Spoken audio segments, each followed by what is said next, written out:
Yeah, is that it? Is that for real? Yeah. I always wondered when I was a little kid, why do American Indian songs sound so like what is that? Yeah. Sounds and then awesome. I realized they're high as fuck. Because when you're high as fuck, then it seems like it sounds kind of cool. Jesus, dude. You know? It's sounding really cool right now, Rogan. Yeah, exactly. Yeah. What the rattling sound that you hear, ladies and gentlemen, is an actual bottle of Alpha Brain. I do not. Well, you also hear my fucking laptop in the background because I'm retarded. This is Alpha Brain. This is what I take before I do anything. Because I'm an Alpha Brain junkie, ladies and gentlemen. I take this shit before I do stand-up. I'm not lying about this, by the way. I take this before I do any podcast, any UFC. I've done UFCs before without them, and I panic. I got to go with extra Red Bull. And me and Mike Goldberg we have races to see who can get to the bathroom first. Red Bull goes right through your You guys should double stack it. This is not a Red Bull type feeling. If you're wondering what Alpha Brain is, it's essentially nutrients that enhance your ability, your brain's ability to produce neurotransmitters. It's all different nutrients that have been shown to have a positive effect on brain function. It is a very controversial subject. I've looked at both ends of it. I've talked to people who think it's a placebo. I believe that everybody's body works completely differently. I know that some people can eat peanuts and have a great old time, and other people eat them and they're fucking dead. I don't understand that. But what I do understand is what benefits me and what has been shown to benefit people and what has a long history of human use. And that's all the ingredients inside of Alpha Brain. To go and check this out, go to onnit.com. That's ONNIT, and all of it is explained to you.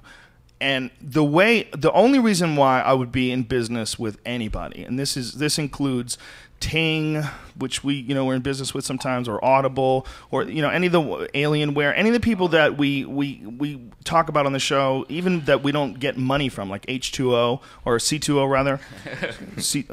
Water doesn't give us any money. Those cunts, cheap bitches. C2O coconut water is fucking delicious. They're grape Grillos pickles. They're fucking the most delicious pickles on earth. If I tell you it's because it's true. To me, I believe it 100%. I've been wrong about shit before, trust me. But I'll tell you that too. If I'm wrong, I'll absolutely fucking tell you I'm wrong. Alpha Brain, I'm not wrong about. The fucking dreams that you have, first of all, I would take it just for the dreams. If you take it and then go to bed, you have the most intense graphic dreams. They're intense. And they're very lucid, man, and I don't know what it is, but it's not bad for you. That's all you have to worry about. It's all just nutrients. There's nothing crazy in there. There's no pharmaceutical drugs. There's nothing that's addictive. Can I tell you about a story about one of the dreams? Yeah, please. I gave some to my Russian housekeeper, and she took them, and she went back to Latvia in 1965 and spoke to her grandfather. Whoa. In the dream, the lucid dream. She came back the next day, and she's like, Brian, what the fuck? Yeah. Jesus Christ. Yeah, the lucid dreams are no joke. They don't always happen, though. I've taken it before and had nothing. I'd had no dreams. I don't understand the process Unless behind in your it. dream it was so intense that you inside your dream found out a way to delete it so you won't remember it. Maybe. Yeah. Well, that's the mechanism behind dimethyltryptamine. The mechanism behind dimethyltryptamine is the same mechanism behind dreams, which is really weird. How you can wake up and you're like, fuck, what a dream I had, man. We were on roller skates, we were running from Godzilla, and it was my cousin who I grew up with, but I haven't seen him since I was 13. He's like, why didn't you call me? And I felt fucking guilty. Meanwhile, Godzilla's chasing us, and you could remember it, but then if I came up to you like a half an hour later and I said, tell me about that dream again, you'd be like, what fucking dream was it again? Shit, what happened? Yeah, I hate that. Fuck. It's weird. It's like your brain erases it. It's like whatever it is based on something that the brain is already really good at getting rid of. Mm-hmm. And that's the DMT that does that. Yeah, DMT, which is a crazy psychedelic drug that your brain makes, and it's also available in plant form. But the idea is that when you're dreaming intense dreams, that what's going on is your brain is producing dimethyltryptamine. Your brain is producing this hallucinogen. And nobody really understands what it's about. And some people actually believe that, there's an old term called sleep on it. If you have something that's bothering you, sleep on it, and maybe you come up with a good decision. conversation in the morning. A lot of the reasons for that term is because you really do think about things that are troubling you while you're sleeping. And if you are tripping, if that is what's happening when you're sleeping, if we're all going through a DMT trip that is erased by the time we wake up, which is a distinct possibility considering the weirdness of dreams and what are they, the ones that seem really real? What are these? These are obviously hallucinations, like really intense hallucinations, but in a much more controlled form than, like, say, a DMT state. Well, it could just be it's a low-level DMT experience. There's certain Eastern religions which believe that the life we're living now is actually just a dream that your higher self is having, which I find very interesting. It's just as likely as being alive. Being alive is pretty fucking bizarre. Being able to measure things through your fucking eyeballs and figure out where things are, all of that it's weird as shit, man. Being a human is weird as shit. It is fucking crazy. Dreams are weird. It's weird that you shut off every night. It's weird that for 8 hours we just accept that we're going to just disappear. Normal, and you look forward to it. Everybody's scared to die. No one's scared to take naps. You just fucking shut right off. I used to be scared to go to sleep as a kid. I'd be like, oh shit, here it comes. I don't know why Alpha Brain gives you dreams. You continue with this, but it does. It gives you crazy fucking dreams. Shroom Tech Sport is another great product from Onnit. It's my favorite product as far as like athletic performance. It's based on a cordyceps mushroom. Plenty of data out there if you're interested in Googling it. The cordyceps mushroom is also the same mushroom that makes fucking ants, that like makes them zombies and makes their heads explode. Different strain of it, though. Okay. Different strain, folks. Now it comes out. You don't have to worry about that. You ever see that? Yeah, there's a branch of the cordyceps mushrooms that it infects these ants. Fascinating shit, man. And it turns the ants into like these zombie ants, and the other ants have to get the body when these things die and get them way the fuck away from the anthill because they explode out spores which infect all these other ants. What are you saying? Welcome to the cult of Rogan. Listen. Eat your mushrooms. I'm not saying that. It's not the same. It's not the same thing. Imagine if that's how we're doing it. They're doing. That's what Jan Irvin would say. They're doing mind control in the form of mushrooms. Mushroom mind control. It's not that, folks. That's not What if what we're it doing. was, man? What if it is? What if Aubrey was What if it's on a it the grand whole scheme? time? Yeah, 29-year-old dude had it all figured out. We're gonna have fucking fleshlights in the future as hands. Listen, folks, don't listen to that guy. He's crazy. But we also have kettlebells, which are recently in, and battle ropes.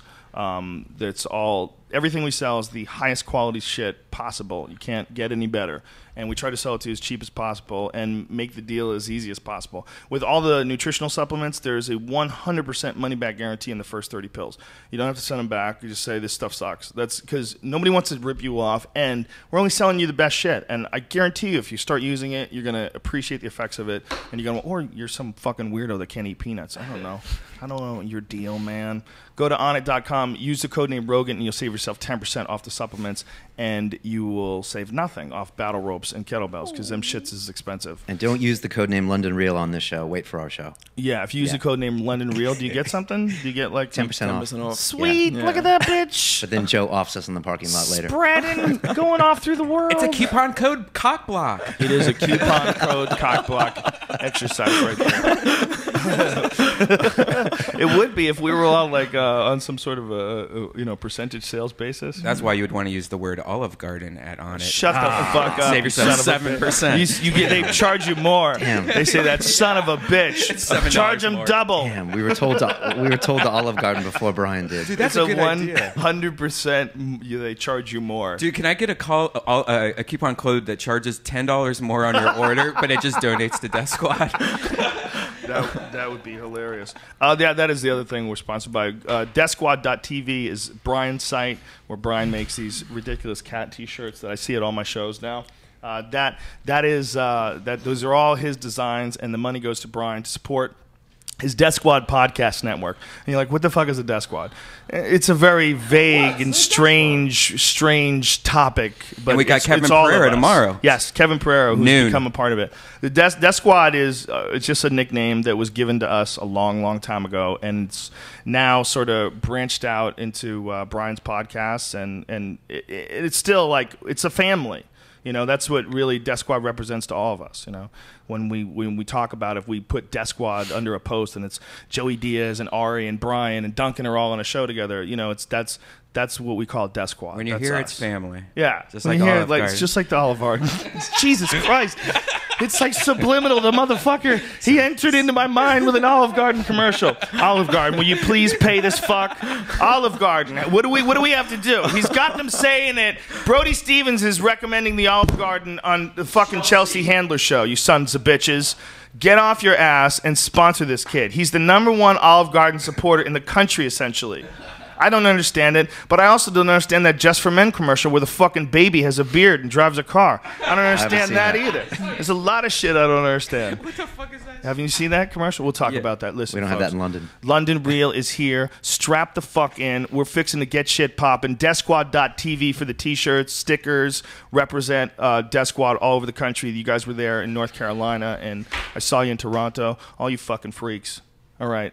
Cue the music, son. Joe Rogan Podcast, check it out. The Joe Rogan Experience. Train by day, Joe Rogan Podcast by night, all day. Gentlemen, welcome.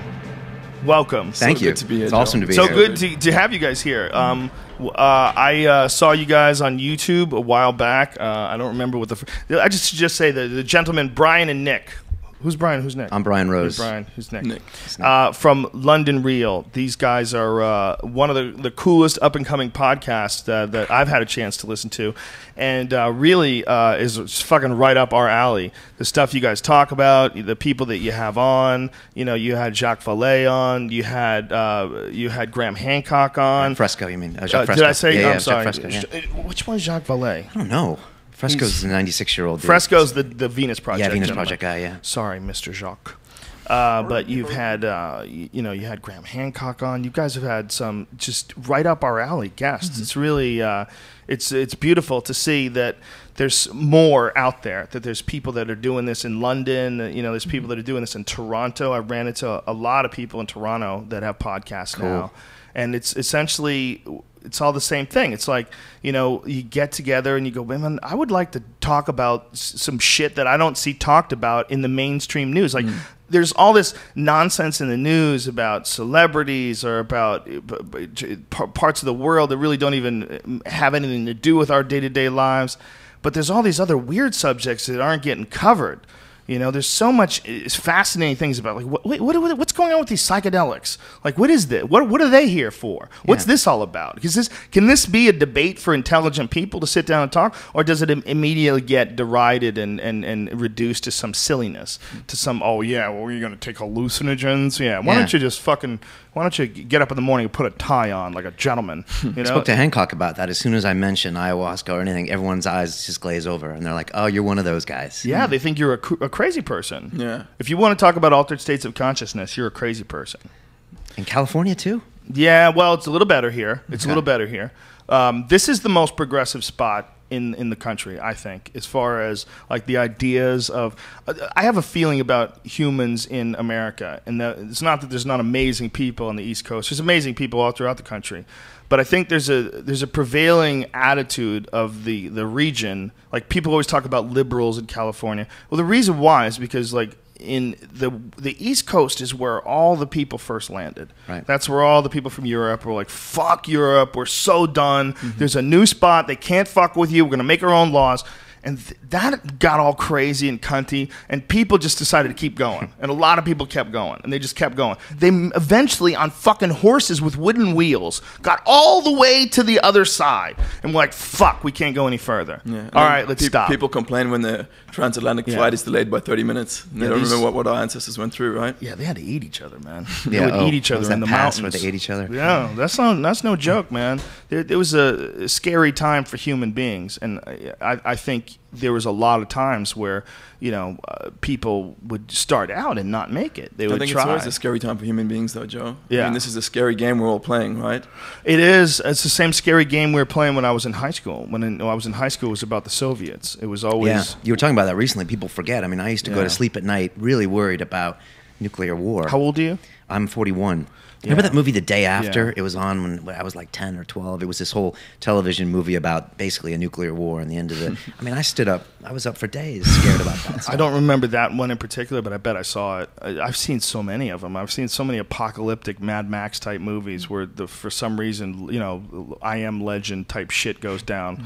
And Do you think America needs an enemy? Like, do we need someone to kind of always be the bad guy? Well, we're not real. So when you say, does America need an enemy? America's not even real. There's just a bunch of humans, and they decide to call it America and act as a group. But it's pretty obvious at this point that that's not real. It's us that's real. It's humans, and it might as well be you guys. When you're here, you're Americans. It's like, what is America? It's just a fucking spot. It's just a spot. And the idea that this spot acts as one unit and we should all go along with what the spot's doing, that's fucking completely ridiculous. Because we don't get a say. And what they're doing is completely contrary to what most of the people in this country would want to get done. So what we have is like a fake country, and we have really a dictatorship that's run by money, and it's just run with a loose grip. It's not run with a dog collar around your neck so you constantly feel oppressed. It's run with a loose grip of corruption. It's a loose grip of corruption and entanglement where there's no way to get into the system. Where a guy like Gary Johnson, who's the only one left running for president who makes any fucking sense, the libertarian candidate can't even get in on the debates because they won't treat him seriously. Because the media is really fake. The media is really bought and sold, and it's a news program. It's a news program where they pick and choose what aspects of the news, what angle of the news, instead of giving you all the information. And anything that has anything to do with criticizing America or anything that shows America in a bad light is all got to be reviewed before it's put on air. Joe, while I was watching you while you were giving that speech, I just really felt that you really want people to wake up. You really are trying to. They should wake up too. They can't operate like this. They don't have to. The news doesn't have to operate like this. The government doesn't have to operate like this. The corporations don't have to operate like this. No one's saying you can't do business. What we're saying is business doesn't mean you have to fucking rob people. Business doesn't mean you have to use lobbyists to influence policy so that you can pollute rivers. Business doesn't mean that you can store nuclear waste in the middle of the fucking desert because you don't know how to get rid of it. You're not supposed to do any of that stuff. Until you know how to get rid of it, don't make it.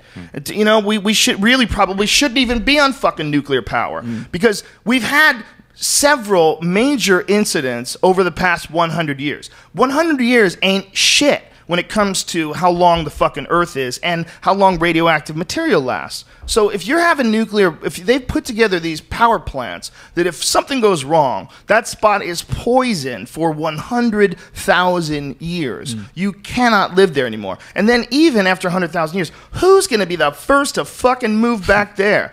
If we've keeping any sort of accurate records whatsoever, who the fuck is going to be the first person to move back to where there was a nuclear disaster and power plants imploded? No one. No one's going to do that. So that spot's ruined essentially for longer than humans have existed. That's how long we've ruined Chernobyl. That's how long we've ruined Fukushima. We're ruining these spots.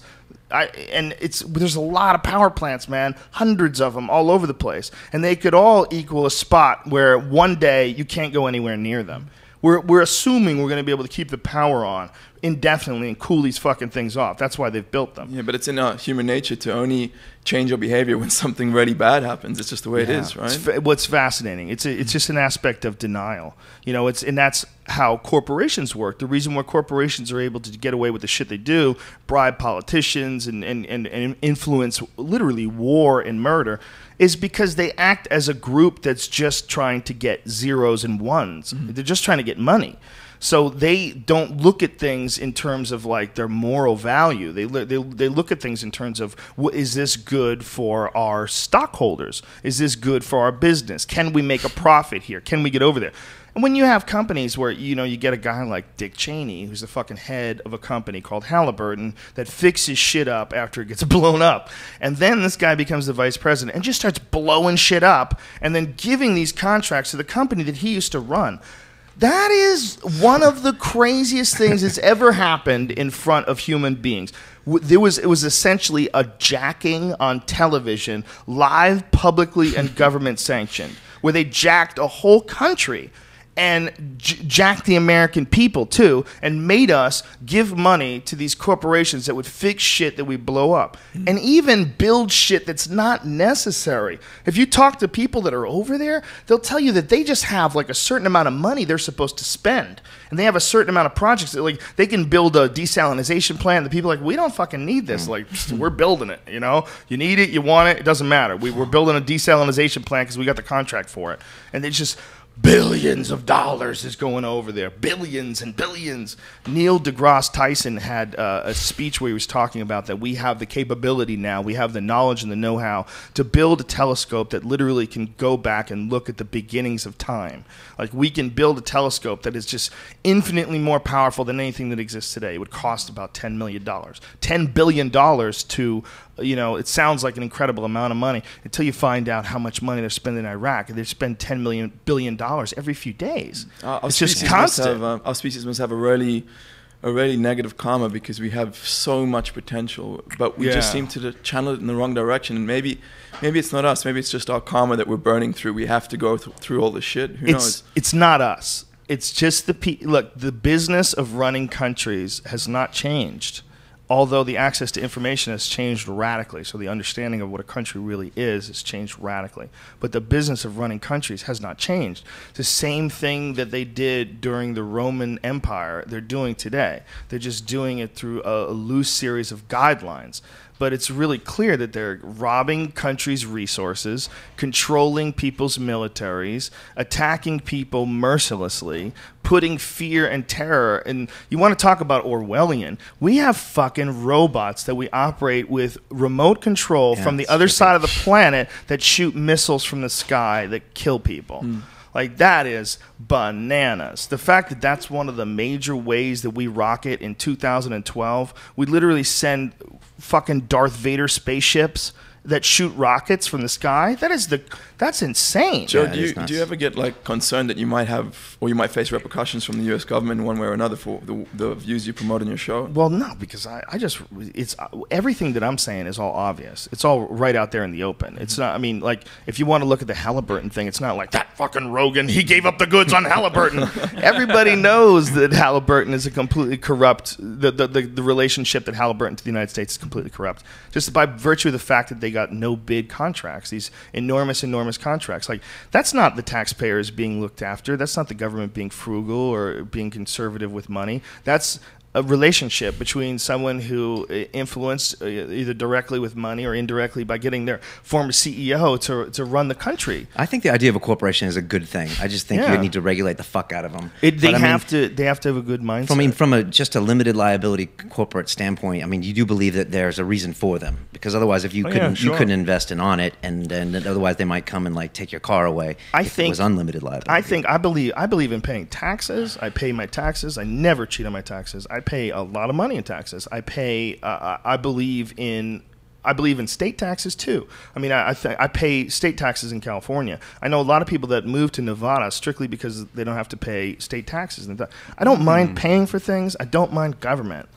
I think it all can be done correctly, but it's all got to be done. This sounds corny as fuck, but it's all got to be done with love. It can't be done with fear. And it's all being done with fear. The whole way the world is being done with fear. And everybody's like, fuck you, I'm going to nuke you. If they were people, they would be the most ridiculous people ever. If Iran and Israel were people, you'd want to kill the both of them. You'd be like, will you two just shut the fuck up? My God, you bickering cunts. You next door neighbors who you're a fucking baby, you're a baby. This one asshole has a cartoon bomb he's using in a UN speech to show when it gets to here, that's when we're in trouble. Like, it's a bomb, like showing Iran's nuclear capabilities. Have you seen this? No, is this... Pull this up, Brian. Who is this doing this? Netanyahu, that motherfucker. Oh, okay. That silly bitch. Netanyahu, who's the Prime Minister of Israel? He's showing like when we have to attack Iran. He's got this nuclear bomb, and it's like get to a certain point, and that's when you got to attack. They're insecure over there, and they're like pawns in a little chess game that all the big powers are playing. What's his name? Net Zero Yahoo? Netanyahu. Something like that. Yeah, Netanyahu bomb cartoon. I think we need some joint Israeli-Palestinian podcasts. I think we just need them talking. Yeah, shut them in a room together. That's the conflict to end all conflicts. That's the conflict that's been going on forever. It's like it's never going to end. That whole Middle Eastern conflict. Look at that. Look at that picture. Okay, that's ridiculous. Is that the most ridiculous shit ever? He's like, well, this is it. When Ahmadinejad said it's childish, and I agree with Ahmadinejad. How about that? The dude who fucking says there's no Iranian gays. He doesn't believe in gay marriage. I believe. Who knows what he's a Holocaust denier as really said? Is he a Holocaust denier? Ahmadinejad is, yeah. Jesus Christ. Meanwhile, I believe in him when his taste in cartoons is excellent.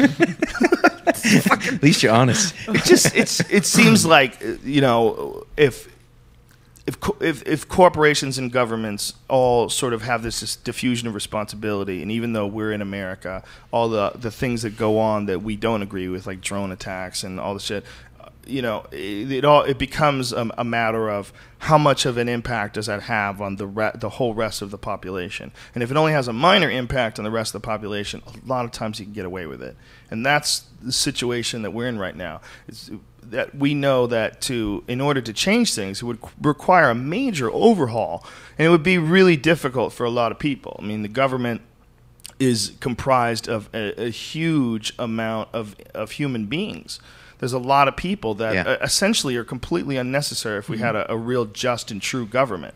They're really not necessary. I don't really believe in the conspiracies. I think it's just people have these positions where they have these great jobs and they're collecting money as a contractor, Halliburton, and why change things? Yeah, there's a lot of that. But there's also conspiring. We know they conspired with Enron, and essentially Halliburton they were allowed to conspire. Halliburton's clear conspiracy. But we also know a lot about government conspiracy from the past that's not just like ideas and thoughts, but stuff that actually has been proven to have happened, like the Gulf of Tonkin, the idea that they got us into a war in Vietnam with like a fake story. They got the Operation Northwoods, Operation Dirty Trick, which is where they were going to blow. John Glenn was going to be the first person into orbit, and if anything happened to his space shuttle, his rocket, they were going to blame it on the Cubans. We were going to blow up like some fucking. It was a reason to attack Cuba. We were like, look, it's a win-win. If John Glenn makes it, he's the first guy in space. You know, if it doesn't make it, we blame it on the Cubans. We go fuck them up, and that was the plan. And this is not a conspiracy. This is written documents. Do you think the government needs some secrecy? Otherwise, there's no diplomacy. No, I mean, we can't have Obama. Diplomacy. But I mean, Obama can't announce the night before he's going to go in and assassinate Bin Laden. No, of so there course. has to be some kind of. First of all, I don't believe they did assassinate Bin Laden. No. I think Redban? that dude's been dead for years. I've talked to people. If I had to say, I'd probably say that more than anything else that Joe Bullitt. It's fishy. Yeah, I've talked to dudes who are in, special forces type jobs, and they were like, no, that guy's been dead forever. They're like, this guy's, I don't know what the fuck happened. And dudes were laughing about it. Like, Just didn't sound right, that story. Nope. Didn't sound right to anybody in any other country either. Did you hear about that guy that wrote that book that's like a national bestseller, that he was one of the guys? Yeah, he was one of the guys. Yeah. His story differs from the government version. Yeah, he said like it was really weird. His beard was completely black when they came in, and like there was no gray hairs and stuff. Like, would he be really just fermenting his beard? Yeah. Well, he might. Brendan Walsh does. I think it looks sexy as fuck on Brendan. I would support it. Yeah, why not? You do it, you don't do it. Who cares? But I don't believe. Who cares? I don't care if they. I don't think. The whole reason why that guy existed is because we do.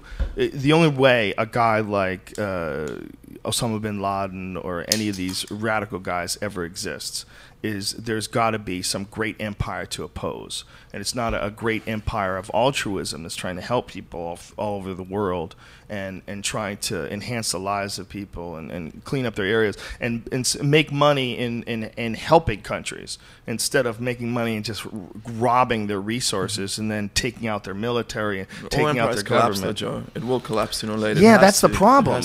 We don't have to have an empire. See, that's the problem. All empires do collapse because they're run by cunts. You can't run an empire and not be a cunt. What we need is civilization. We don't need an empire anymore. All these organizations, they're not necessary. What we need to figure out is how natural resources can be distributed equally to all nations. That sounds fucked up, but that's reality. Is otherwise everyone's just going to go where the resources are, and they're going to battle. I argue about this a lot. I mean, I think I'd like to believe that that's the case, that we can have a free society, a fair society. But I think, Brian, you believe that, like, human nature just, it's never going to happen, right? I mean, I have a lot of thoughts about human nature. I think humans are inherently lazy, and if we had like a socialist system, a lot of people wouldn't do anything. So I think capitalism does motivate people to a certain extent. Of course, it can go a little too far. It certainly can. These corporations start acting in their own interest, and they become really big. And so it certainly is a great motivating factor. I believe you should be rewarded for your efforts. I mean, I believe that in many of the ideas that go behind capitalism, where I think we fuck up is with shit like the stock market. Things that can be manipulated, where you can gamble on. I got to talk to you about derivatives. I got to drop some Please science. explain. Or attempt to. All right. So I actually spent some time in Boston. I spent 4 years at MIT. I think around the same time you were there. Although I don't know if I don't went to many comedy clubs when I was there. That's a fucking awesome town. If it wasn't so cold. Especially Cambridge. What a great place. We were right across from the Necco wafer factory on 233 Mass Ave. So you worked in, you understand derivatives? So yeah, I got a mechanical engineering degree, but I went straight to Wall Street afterwards and worked in banking. And then for the last 10 years, I worked in London in the credit derivative industry. The worst of all derivatives. So what is it? So it's your gambling. I'll drop a little science fail, on derivatives. Right? I was thinking about how I could talk about this, and I hear you talk about it all the time, so I figure out I might Is it frustrating? Like this retard? Yeah, I'm like, what kind of fucking nonsense is he saying? It's like I have friends that'll talk about jiu-jitsu, you know, like, oh, Hoist Gracie, what do you do? Just grab him, just reach over and grab their neck. I'm like, no, he didn't. Stop. Oh, it could be worse. You could have friends. You could have friends that talk about kung fu, right, and tell them how effective it is. Oh no! I had a guy. In fact, this is the worst shout out I could ever give anyone. But he said to me, and he popped up with the chat when he was like, try to talk to Joe about kung fu because I think he has some negative ideas. And I was like, look, dude, I don't really believe in kung fu myself, so it's going to be tough for me to convince him. You know, it's not that kung fu doesn't work.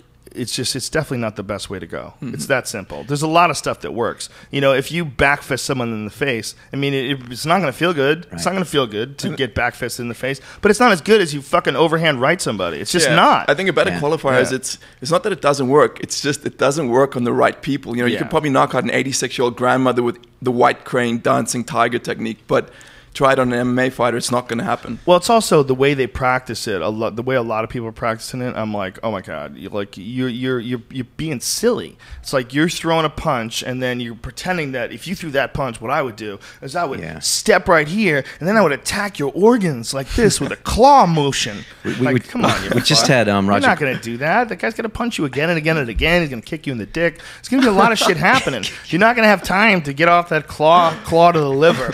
We just had Roger Gracie in the studio on Friday, and he was talking about, we were rubbishing off kung fu and karate, something bad. We're going to get some hate, but he was talking about the kata and how if you get good at the kata, you get your belt. And he was like, but in jiu-jitsu, you spar and you have to test. You can put a choke on someone, but what about if he doesn't want you to put it on? Yeah. And he just was kind of breaking down some of the core differences.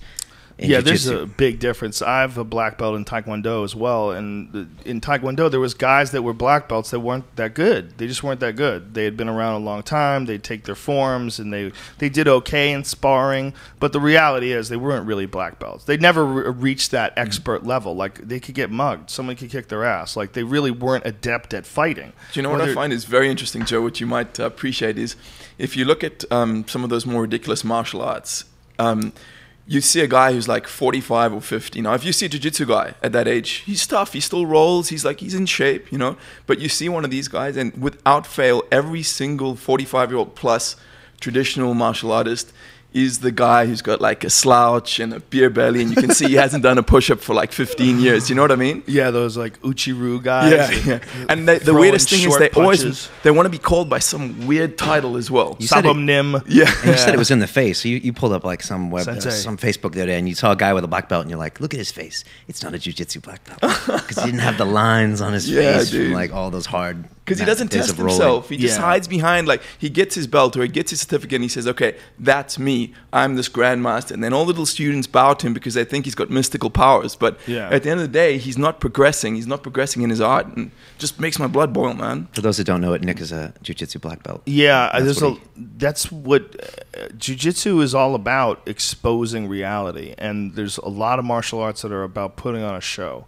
It's really kind of completely contrary to jiu-jitsu. That's why Taekwondo had a big impact on me as a child, because in doing something that was difficult in Taekwondo, it was like the first character forming thing that I did as a person.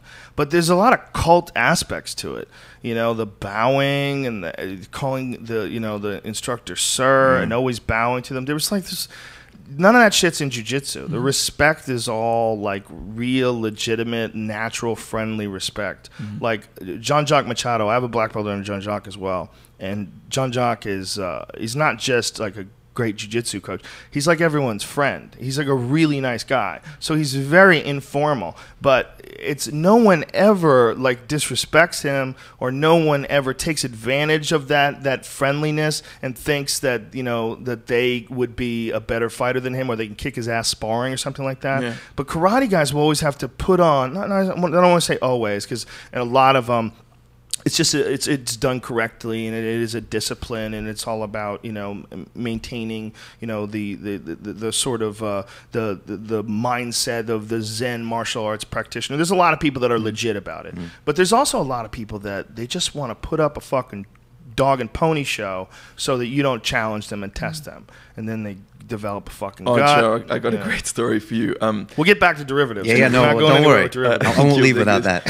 So when I first started grappling in Cape Town, it was right before just after the first UFC, and it was just starting to be understood about functional martial arts. And a few of the guys at the club where I trained, they were going around. They just wanted to learn, so they were going to every martial arts club they could go to, they could find, and just testing the instructor and seeing what they could learn from him. So they get to a ninjutsu school, right? And what is that, by the way? What is ninjutsu? It's what I wanted to learn when I was a kid, and I looked at martial arts magazines. I was trying to pick out martial art to learn before I practiced anything. I was like, it'd be pretty good to be a ninja. Ninjas are cool. But I needed something where you could get a black belt. That's one of the reasons why I went with karate first. I wanted to get a black belt. You don't even know who's the best one. They all dress the same. I need a belt, man. So they get to this ninjutsu school, and they say to the guy, you know, we'd like to spar with you. We'd like to see your system and what you can do. So he said, you will wait until after the class. And so they were like, okay. They stuck around and watched them walk on their hands, whatever it is you do in a jiu-jitsu class. And then at the end of the class, the instructor said, students, we have a challenger. And what he did is he took out a blindfold. He walked to the center of the mat, and he knelt down, crossed his arms, or put the blindfold and crossed his arms, and then said to my buddy, he said, attack me. Get the fuck out of here. I couldn't make this up. Get the fuck out of here.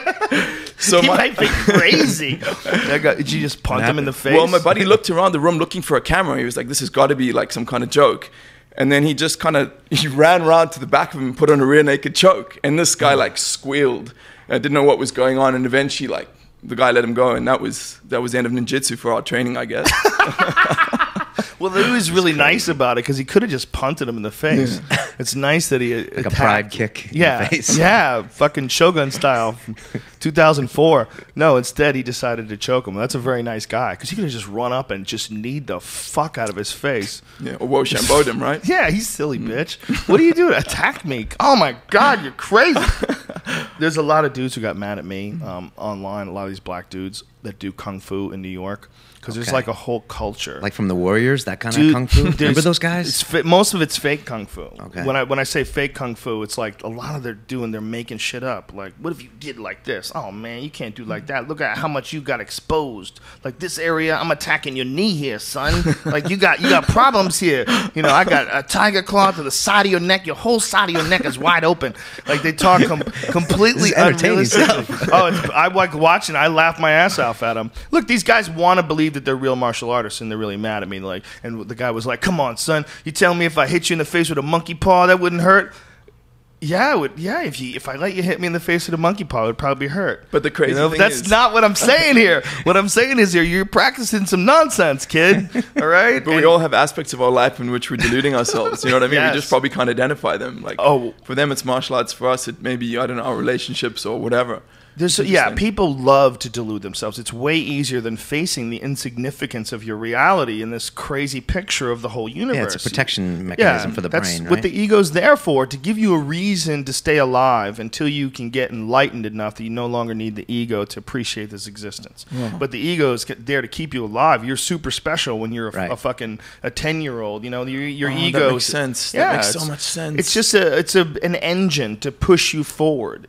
And then from there, it's all about getting enlightened to the point where you no longer need the ego to enjoy the existence. But that doesn't happen in the West. Yeah, it does. It happens. You can do it. I did it. I mean, I'm not perfect, but I'm certainly way more evolved than I was when I was a younger person. But what was that, through training or through psychedelics or both? What? All the above. Jiu-jitsu for sure helped.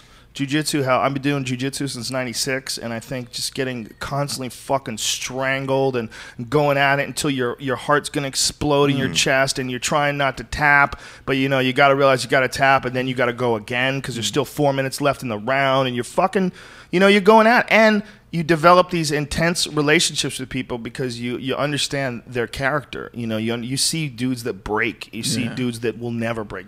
Guys that are so tough to tap, and guys that are a monster out of the gate, but then they run out of gas. That's me. It's so different. Even one level up is like, I'm a jiu-jitsu instructor, and then I don't know if all jiu-jitsu instructors have it. I'd love to hear from some of the others, but when all your students are watching, and there's like that young, tough 20-year-old kid, and he's the tough purple belt, and you're like, and you're tired, and you've got carrying an injury or something, you got to put it on the line. These fuckers aren't going to respect you anymore. It's really true. tough. It's true. It's difficult. And you know what? The reality is, there's a lot of instructors out there. With Marcelo Garcia comes to their school, they're going to get tapped. Yeah. So they have to figure out what to do here. Do I just let everybody know? Yeah, Marcelo can tap me, and this is how. Watch me get treated like a baby. I mean, a lot of people have a real issue with that. And then there's a lot of dudes that say, okay, now I'm an instructor. Like, I have to make sure I'm lifting weights. I have to be bigger and stronger. Like Eddie Bravo talks about that. Like he fights for his life when he's in those classes, because Eddie's at such a high level right now, especially his guard. His guard is fucking so nasty. I've rolled with a lot of dudes, but he's one of the few guys, him and Denny, one of the few guys that consistently catch me from their guard. From the guard. Wow. Yeah, it's fucking hard to catch someone from the guard. Sure, man. I got to roll with you. Yeah, we gotta seriously, roll. dude. Okay, maybe Thursday. Could do Thursday. Cool. Come to 10th Planet. Yeah, We'd love to have you guys. I think that when you do that on a regular basis, and you tap. You tap people, you get tapped, you strain, you blow through all the energy that you have in an endeavor, especially one that's so primal. Jiu-jitsu is so life and death, even though you can do it and no one gets hurt. It's the craziest thing, man. I have this theory that jiu-jitsu, I reckon you would know more about someone after a 10-minute jiu-jitsu match than a 10-minute conversation. Fuck 10-hour conversation, maybe. Yeah. You see that character come maybe through. 10 fucking years. There's certain dudes where you tap them once and then they're done. You own them. You could just run right through them. Even if they're not tired, they just start giving stuff up. You see it. You see, like, and you're like, come on, man, pull your arm back. Put your arm, tuck yourself. You got to protect yourself. Just get that leg, and you'll start walking through it. You don't want them to break. You want them to build up, and you want them to offer legitimate resistance, and that's what sparring's supposed to be about. That happened to me in Brazil. I went down as a white belt, and I was training in Gracie Barra, and like all week I was getting my ass tapped out as a white belt, and then Friday was no gi day, and I showed up obviously with no belt, and I started rolling with this one dude, and I tapped him like 6 times, and I think he just didn't know who I was, and after that first tap, it was over. Yeah, it can happen. And then there's dudes that are like, I remember this guy, man. This guy just started doing jiu-jitsu. He was this crazy Armenian dude. I mean, he had just started. He was just learning techniques, and he would spar with anybody. And this fucking guy just would not tap. He would fight to the death. And watching him roll with people, I'm like, check this motherfucker out. Like, you would think he was done. And he would just fucking struggle and flail. And he wasn't strong, and he wasn't big. He was just fucking proud as shit and bound and determined not to tap. Not necessarily the best way to go about it. No. He had to get over that. But you gave him some respect. Oh, fuck yeah. Well, I remember watching him because it was one of his first classes. And, it's fascinating to me. Fascinating to me watching people just start jiu-jitsu. You know what, Joe? the jiu-jitsu guys, we're the modern day Jedi Knights. Yeah. You know, like Hickson would be like the Yoda equivalent. Do you know what I mean? It's like, it's kind of cool when you think about it that way. We are people who take ourselves to the limit. Do you know what I mean? And that's why there's such a camaraderie between jiu-jitsu guys. You know what I mean? Like you know so much about a jiu-jitsu guy when you shake his hand. Yeah. I think you have to have. I always talk about how well like jiu-jitsu guys have control of their ego. It's very rare you run into a jiu-jitsu guy who's completely out of control. So many of our early guests were actually jiu-jitsu guys because it was who we knew for London Real, and I must have had 8 of them. And guys, and they were all just these cool, grounded, pretty humble dudes, still smart, still excelling in their field, but they were just, I don't know, they get checked on a regular basis. That's what it is, man. It's getting checked on a regular basis. It's huge. It's so important. It's what I said about the ego. Your ego, it leads you to victory. It leads you to want the glory and the accolades. But ultimately, it fucks you. If you fight with your ego, everybody knows that. You know, you'll lose your composure. You'll get crazy, especially if you start getting tagged. Instead of fighting smart, you'll just fucking flail back. You'll try to attack back, which is oftentimes the total wrong approach. Like, you have to do the right thing technically. So you have to, if you're going to do the right thing technically, you have to be in complete control of your ego. You can't even let that factor into the process. Have you have to met look Roger at it as Gracie? a game. Yes, I met. So you can sense that. I mean, his presence. He is.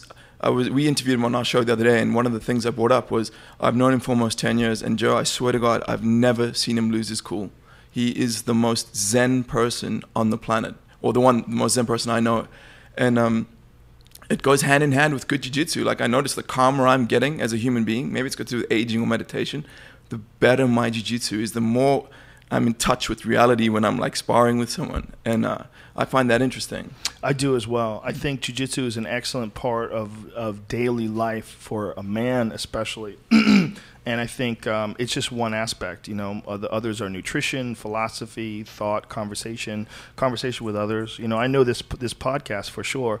You know, people talk about how much this podcast has helped them. Well, it's helped me too, because it's helped me really review a lot of the ideas that I have in my head and my take on things, and really in projecting it out to other people or broadcasting it out to people. You also are forced to sort of take a real account of all your thoughts.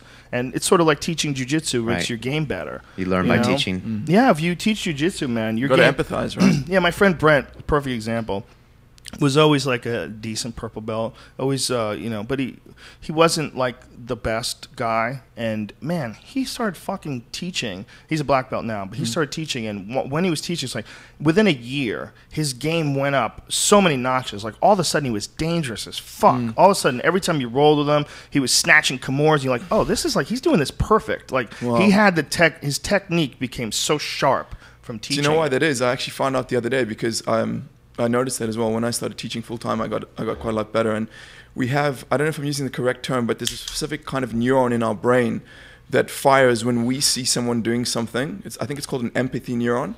And so when you're a teacher, you watch your students, and I don't know about your process when you teach someone, but for me, I watch what they do, and I kind of, in my mind, I overlay what it should look like. There's like a mental video overlay. And then eventually I'll show them what to do, and they'll do it correctly. And it's kind of like me doing the technique again. Does that make sense? Yes. Yeah. Yes. So I guess that's what's happening when you watch someone else doing something, or if you just involved in the process. That's why you can get better watching fight videos. Yeah, absolutely. Yeah. And having knowledge of what to do already in your head, like having especially patterns. Like the other day I was rolling, and I had this guy in side control, and he tried to get up to one knee. And as he tried to get up to one knee, I took his back, and it was all in 1 second. The whole thing was like, it all just it happens like you couldn't think. Even if you were like an athletic person, you wouldn't be able to do it like that. Because you know what it's happening is your mind is being bypassed. Your body, my first coach always said to me, used to say, your body knows what to do, but your mind gets in the way. Yes. And that's when that happens for me is the most beautiful moment. It's so crazy. It's crazy, dude. Because it happens, and it really is like magic. It's like all of a sudden you got this dude's back. You know, it's like, well, and especially if you freak a guy out, like if you get, he's like, holy shit, how'd this guy get my back like that? Like Marcelo's my favorite example of that. When you watch like Marcelo's arm drag to back, There's a moment where these guys can't even believe this motherfucker got to their back so quick. Like, how did he do that? You know, my buddy, my friend Alexis, he's a high-level black belt. Now, this is one of those guys, he's a little bit skinny, you know, like so, but he's reasonably athletic, but he's not like an Olympian, you know. So he's quite a fragile guy. He's light. He's like 150, 160 pounds, and he is so goddamn technical. Like he is literally like a surgeon wielding a scalpel. And he told me he went to train with Marcelo, and he said to me, Nick, I swear to God, it felt like that man was reading my mind. Every move I did, he knew if I went to put my hand down to get my balance, because he'd off-balanced me, he'd grab my hand, and then he'd know I'd reach to counter with the other hand, and he'd already have something queued up. He said it was like reading my mind. You rolled with him? Yeah. No, I've never rolled with him. So, I mean, just think, like, for a high-level black belt to say that about Marcelo, isn't that exciting? We could all one day get perhaps close to that level. Yeah, the best guys I roll with are Jean-Jacques Machado. I roll with him pretty regularly. I've rolled with Eddie Bravo a bunch of times, of course.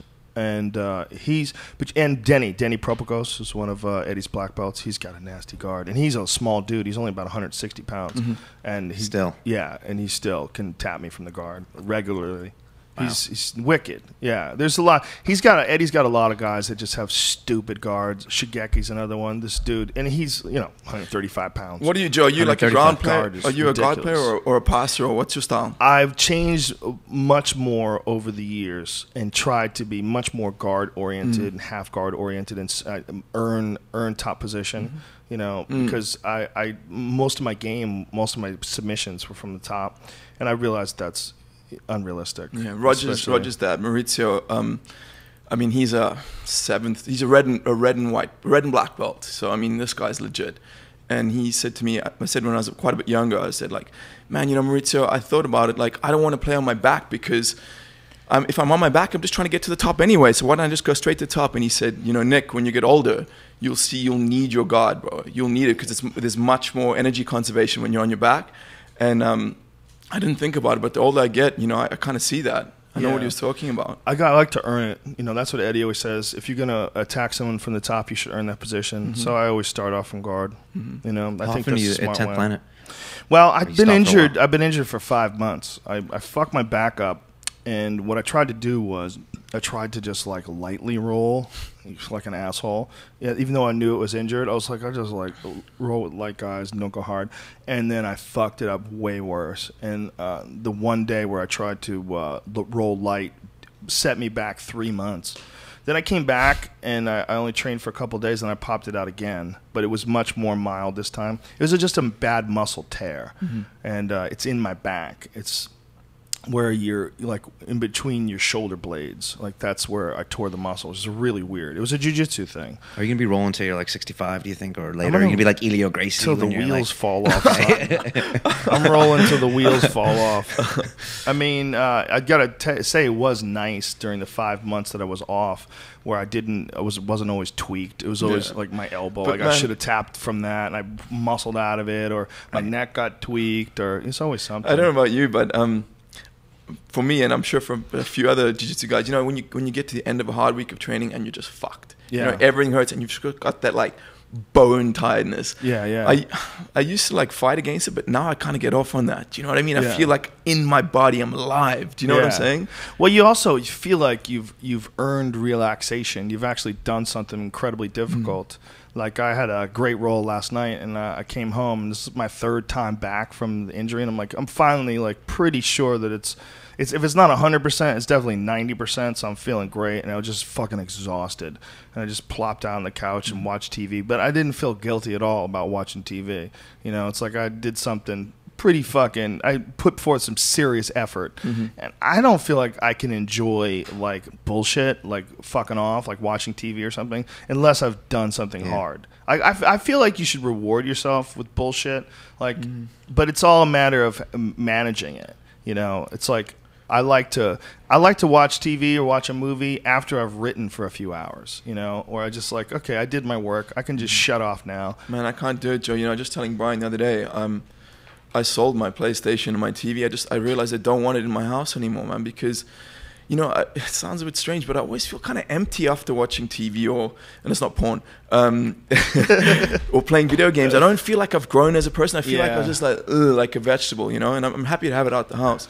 Well, there's a very different feeling that I get from playing video games than I get from doing other things that are difficult, like pool. I play pool, which is also a lot of people would say is a waste of time. You know, like they always say that if someone is good at pool, it's a glorious result of a misspent youth. You know, that's what you do. That's what people describe like a really good pool player. But I feel that pool, in a lot of ways, is a lot like jiu-jitsu because it's a lot about managing your nerves. It's a lot about control of your body. It's a lot about concentration. It's not as fast-paced, but it's pretty intense when you play high-level pool. So to me, it's not just a game. It's also, there's a lot of exercise going on there. There's a lot of exercise of control and composure, and in striking the ball, in judging how hard to hit it. You literally are judging how much energy you release. You're like controlling the effort. And it's very important because you can't hit everything full blast. It's not like, boxing where you try to knock somebody out in the first round. You could just get away with all power punches. You have to have a real good sense of how lightly or how hard you need to hit that ball. And you need to be able to control that ball with a level stick. So you need to figure out how to drive through it level as you're coming down. There's a lot of thinking and weirdness going on. If you look at it like from a big picture perspective, there's a philosopher called Alan Watts, and he says, I think he was around in the 60s or the 70s, and he was saying how you'll get these wealthy people who they'll buy a huge boat, and then they wonder why it doesn't make them happy, and it's because pleasure comes from the acquisition, the process of acquiring a skill. It doesn't come from like a material object. Yeah. And that made a lot of sense to me. That's why, like, when you go and you get on the mat, like now I find jiu-jitsu is the most fun now that I'm a black belt because I've acquired that skill and I can just enjoy it. I'm not trying too hard to get better. I'm just enjoying my skill. I'm getting pleasure from it. Do you know what I mean? Absolutely. Yeah. Like, when you have a good roll, like say you get in there with a good purple belt or something like that, someone who's real scrappy and you go at it and you're countering each other and you're attacking and countering each other, and then you finally, catch a dude with something. It's like, man, you earned that shit, It's there's something beautiful about pulling off a technique on an unwilling participant, where you've figured out a way to bypass his defenses and whoosh, you get in, and it's a fascinating game of intellect, and that's what people don't understand. It's not just a physical thing. There's certainly physical aspects to it, especially I feel them now because I'm just getting back into jiu-jitsu shape, because even if you work out, there's nothing like it, it's not the same. Nothing like that. The only thing that comes close is kettlebells. There's especially a kettlebell workout called Extreme Kettlebell Cardio Workout. Okay. This company called Dragon Door sells it, and this motherfucker puts you through hell. And it's a light kettlebell too. He does it with a 35-pound kettlebell. And I would have never believed that someone could give me a good workout with a little pussy ass 35-pound weight. I'm like, bitch. Like, where's the 70s, son? Let me show you what the fuck is up. But it fucks you up. How long is it? God, like 20 minutes? 45 minutes, man. And by the end of 45 minutes with like a minute break here and there, like in between sets, it's ruthless. It's ruthless. Your fucking legs want to die. It's like they're going to break. You feel like you're going to step and your muscle is just going to fall off your leg. Like you've ripped it all apart. If you get through that 45 minutes with that kettlebell, congratulations, you're a beast. Yeah, Brian's like, whenever we've got like a big show coming up or before our ayahuasca trip, like, Brian's like, I got to do my kettlebell workout in the morning because it puts you in a good mood, right? Yeah, try to get in the right zone. It puts those endorphins going, man. It fires up your system. It gets your testosterone production up. When you're doing like they always say that the best exercises for putting on mass are full body exercises like deadlifts, traditionally squats, things along those lines, where your whole body has to move as a unit. Far more effective for putting on like real size and functional strength than like say just bench press or just curls or something along those lines. If you look at someone whose primary supplemental training outside jiu-jitsu is bodybuilding, you can see they just don't move right. Yeah. That's not the way the human body was designed to move through space. That like they're all locked through the chest and shoulders, and there's no like horizontal movement in their hips. There's only linear movement because if you think about it, you're pushing like 400 pounds on a leg press. That's your muscles and your tendons, your ligaments and your bones get used to working in a very specific direction. There's no like balance and flexibility in it. So, Joe, I got a question about Aubrey when he's on here and talking about all his crazy, like Iboga. I remember you and Brian were listening to him talk about Iboga, and you were like, I don't ever want to do stuff like that. Or when he talks about ayahuasca, is that stuff that you guys just are like, I never want to touch that stuff? Oh, I would do ayahuasca in a heartbeat. I'm not worried about ayahuasca. Ibogaine seems, I think it would be great for someone who had real serious personality issues, substance abuse issues. I don't have those, so Graham Hancock was talking about the Iboga, and he's like, I don't want to do it again. The closest I have to a substance abuse issue is coffee. I love coffee. It's a powerful drug, Joe.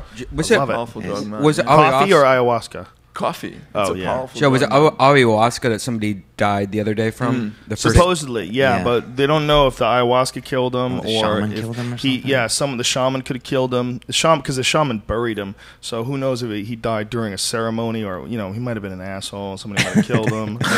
You really, I don't know. I guess that was a legit shaman, like an old school. Yeah, he was in some movie before that. Like, oh, really? He'd been in like a legit movie, and then apparently this kid's dead. So I'm writing that drug off. No. One guy dies, meanwhile he smokes cigarettes. Isn't that hilarious? No. Cigarettes kill 500,000 people a year in this country alone. He's like, well, this fucking ayahuasca killed one asshole in Peru. Wasn't ayahuasca the drug that he said that makes you feel like you're dying the whole time? No, that's Ibogaine. Iboga. Fuck that drug. Yeah, fuck that drug. I think we both said fuck that drug. Yeah. I think it's very beneficial for certain people. I have a friend, my friend Ed, who runs a center down in Mexico. Ed Clay, he's one of Lloyd Irvin's black belts. Great guy, and his whole life changed because of Ibogaine. He took it and went down, and he had an issue with pain pills. He'd got an injury, and like a lot of guys, they get injured, and the doctor will prescribe him something, especially if you fuck up your back. It happened to someone I know very, very well. Yeah, me as well. He was a construction worker. Modern day heroin. Hurt his back. It's no joke. It's a strong opiate, isn't it? It's terrifying. It's very terrifying that it's so readily available, that doctors will prescribe it so easily, and that they're trusting you to have control. They're giving you all these pills all at once. It's not like you go to the doctor and every day he dispenses you a new one. He says, listen, I'll give you, you want to get on OxyContin? I will give it to you, but you got to come to me. I'll give you one. No, he gives a whole bottle of 90 fucking pills. And if you want to take 4 at a time, you can take 4 at a time. No one's going to stop you. So it's weird that we don't have that in London. We don't have that readily accessible opiate prescriptions. We have an incredibly hypocritical society, especially in Florida. They've done documentaries on it that show Vanguard had the OxyContin Express. It was a show dedicated just to OxyContin, where they showed that Florida, they have these ridiculous laws where I think they're trying to change that now, probably because of Vanguard, probably because of that OxyContin Express show. But they have these things called pain management centers. So say you come in and you say, hey, I hurt my back and really it's fucking painful. I can't even sleep. And they go, okay, well, I'm going to write you a prescription for pain pills. And then you take it and you shut that door and you open the next door in the same building. They're connected. And that's the pharmacy. And they have your pain pills. And it's all they have. How does that continue to exist? Because there's corruption. And by the way, Florida is also the state that has recently come under fire for hiring police officers to pretend to be high school students to get kids to sell them pot. Okay. They hired a 25-year-old woman who was hot. She was attractive to make friends with a 17-year-old boy who was an honor roll student. This kid tested negative, by the way. Didn't have any pot in his system. Didn't do drugs. Didn't have a record. Smart kid. Just a kid. Yeah, just a kid. And she made friends with him and then got him to sell her weed. And then they had him arrested. And she coerced him. I mean, she's 25 years old. She's a woman, okay? And she's dealing with a boy. And she's attractive. First of all, that's completely unfair. The attractive women have a massive amount of power. Especially over a 17-year-old boy, right? Especially over a 17-year-old. Especially an attractive 25-year-old woman. I mean, that's a real woman. And he smells that. A boy would smell that. And the affection for that woman would be like super special. So you know what's funny is sickness. I don't know about you, but when I was like younger, like my fantasy was an older woman. Then the older you get, it kind of switches around. What do you say? Didn't you get it? That as you get older, your fantasy's a younger woman. Yeah, so that threw him for a loop. He was like, no, I just didn't know if you were done. I thought you were going to keep going. I don't know sometimes. Yeah, I know what you mean. That's a weird thing. But some dudes know. There's like the whole MILF market in porn. Some dudes are into like those really dirty looking 40-year-olds. That's crazy. They're just fucking savage, those cock monsters, those 40-year-old fucking with mascara, sweat, and all that. There's a lot of that. There's a lot of those videos. Dudes are into that now. There's women who just want to get gorilla fucked. Older women who just they know what they want. That's like a whole market. Dirty milfs. And you know what's a pretty freaky market as well. Watched this movie called Samsara recently, the sequel to Baraka, and it's a bunch of long shots with no dialogue, and they showed this. It was the most bizarre thing I've ever seen. The sex doll factory, and then they juxtaposed that shot with one of those strip clubs / brothels in Thailand, and to make a point, and it showed you just how similar the whole thing is. The sex industry. I mean, do you know what I mean? Selling sex dolls and selling human beings is pretty much the same thing. In that case, that's fascinating. Yeah. Movie. Are you guys moving to West or no? We're staying here too. You always talk about like what you want to do with Death Squad and with the podcast, and I mean, like, I think you said recently you like feel a responsibility to kind of like take this to another level and stuff. I was wondering what you meant by that. Well, the only thing we're doing differently is one, I have a new studio that I'm opening up that's closer to where I live. Okay. And it's a completely independent thing. It's not connected to a comedy club, and it's got a lot of space. So the idea is that we can have it set up the way I would like to have it set up, where, have nice cameras and monitors on the wall. But you're not getting rid of Redban, right? No. I've had this motherfucker with me for 10 years. I'm not going anywhere. Wouldn't work without it. Brian's one of my best friends. I mean, he's not just, he's a weird motherfucker, but he's you don't get some weird dude who's into Hitler cats. That's hard to find, man. It's hard to find. He's an important element. So it's going to be a place where like people hang out, or is it just going to be a studio? Oh, Brian's going to be with me this weekend, by the way. We're going to be in Phoenix at Stand Up Live, and it's going to be fucking crazy, folks.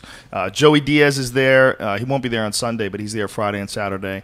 And Ari Shafir is going to be there on Friday. Brendan Walsh is going to be there on Saturday. Brian's going to be there the whole week. We're going to have a fucking blast. We haven't been to Phoenix. It's been a couple of years. That's one of my favorite places. That in Texas. It's a cool town. Did you hear they bought the other club? Yeah, they bought the Tempe Improv too. Yeah. Good for them. You still get nervous when you go animals. on stage show? No, I get excited. Really? Yeah, not nervous. I'm looking forward to doing it. It's important, so I get excited. I wouldn't say nervous because that implies like fear. Mm-hmm. It's not a fear thing. It's like it's an excitement. Like you have to be heightened. You can't like go up nonchalant. I mean, people want to be entertained. They want to feel the intensity of the performance. Mm-hmm. They want to feel the focus. They want to be entertained, so you have to be up for it. So it's an excited thing. It's not a nerve. But if I didn't do my job, though, I would feel fucking nervous. Like if I haven't been writing and I don't know what to say, and there's a weird fear that comes with trying new shit and fucking around with new bits, especially if you're not convinced. Like sometimes I'll have a bit and I'll start out with it, and I'm like, man, this might fucking suck. This bit might suck. This might have been just one of those stoned ramblings and then I'll do it on stage and I'll find a path, and all of a sudden it becomes a monster. It's like on stage it'll become alive, and you have to take that chance sometimes. There's two aspects to writing. One aspect is the physical act of sitting in front of a keyboard, writing in silence by myself. There's that for sure. That's a very important aspect of it. But the other aspect of it is telling the story in front of people, telling the bit in front of people, because then the motherfucker just comes alive. Then I know, like, I was gonna say it a certain way, but in the moment I go, no, I don't need that part. I need to edit that part out and just get right to this part. Boom. Boom, and it's a matter of editing on stage. It's one of the few art forms that you must have an audience to create. You have to. I can't create. I can start the process on my own, but I can't create the audience without. Or any audience will do. Well, I mean, hopefully a good one. Okay. But I can't create the stand-up. It can't become its full form without the crowd. It's impossible. I use their energy. It's part of the equation, right? Yeah, it's a part of the reaction is part of it. The feel I get from them, the intangibles, like as I'm saying it, where I know the timing lies, and it would be impossible to describe. It's such a specialized skill. It's a weird skill. Wow. Because it's not what everybody thinks it is, man. It's not just you're saying things and people are considering hearing what you're saying and they're laughing. Ha ha ha. There's a little bit of that, but there's also some weird fucking connection, some hypnosis thing that's going on between the audience and you. Yeah, and as an audience member, I feel it as well. Like when I watch someone who I think is really hilarious, like when I saw Stanhope recently, or when I saw Joey Diaz the other day. Like when someone is really killing and you're locked into their bit, there's this weird sort of connection. Right. And as a performer, you feel that. And when you're coming up with new shit, it's like you feel where it goes, and you also feel when you're faking it. You feel when it's forced. You feel like all these, and you know what they feel. You know what the audience feels. It's like you're conducting this. It's pure. It's really a pure art form. It's a fucking weird art form. It's hard. I took a comedy course, and I did 5 minutes in London. And so it was trippy. I mean, I know a lot of people hate on comedy courses. I know Maron hates on comedy courses, but he shouldn't. No one should, because it gets people in the door. And it gets them out of their shell, right? Yeah, if you don't know anything about stand-up, if you're not a stand-up comedian, why not take a course to force yourself on stage? The real problem with courses is a lot of them are run by losers. Okay, that's the problem. But do you need a funny guy to teach you, or do you need the guy really to get you on stage, and then so you can learn yourself? You're not going to get real comedy advice from somebody who sucks. Yeah, I don't think it's something you can they can't do it, though, right? Yeah, there was a bunch of people that wrote books on comedy, and they were like, I remember as a young professional, when I just started getting paid to do gigs, people would just laugh at these books about how horrible the comic who actually wrote the book was. But what a book does do, even though I agree with that in certain ways, it does get you interested in the conversation. It does, like, you might go to the bookstore and say, how to be a stand-up comic. Man, I need to fucking find a book on how to be a comic. And then that book might be step 1. Taking a class might be step 2. Right. 10 years from now, you might be Mark Maron. You might be a Mark Maron. Mm-hmm. You might be a real professional comedian. It's just a matter of taking those steps. And so the good thing that a comedy class does is that it allows you to fuck around and get on stage and see if this is something you're actually interested in, and just think about the process of it. And by the way, when you're in a bad comedy class listening to idiots tell you how to do, you might be like, this guy's an idiot, and that might help your comedy. Right. Like that might help you understand that there's a lot of people out there that do it terrible. Don't do what this guy's doing. Don't hack it up there. Don't make it so obvious. Don't insult me as a person who's watching. Mm-hmm. You might feel insulted, and that actually might benefit you in an educational sort of a way. We just got up and sucked every week in front of these people, and we all bonded at the end. It was like these 12 strangers, and it's like, if you can't make 12 random people in London laugh, then most likely you're not going to make a comedy audience laugh. And we just got up there and we just sucked. Oh, by the way, tomorrow night we have a show here. We have a show here at the Ice House. Joey Diaz and I were on the phone today. He's like, "What are we doing tomorrow, dog?" And I go, "What do you want to do?" He's, "We got to do a fucking show. We got to do a fucking show. We can't come in cold to Phoenix." He's like, "We're not coming in cold to Phoenix, dog. We got to give these motherfuckers at the Ice House a show." So I said, all right, we're going to do a show.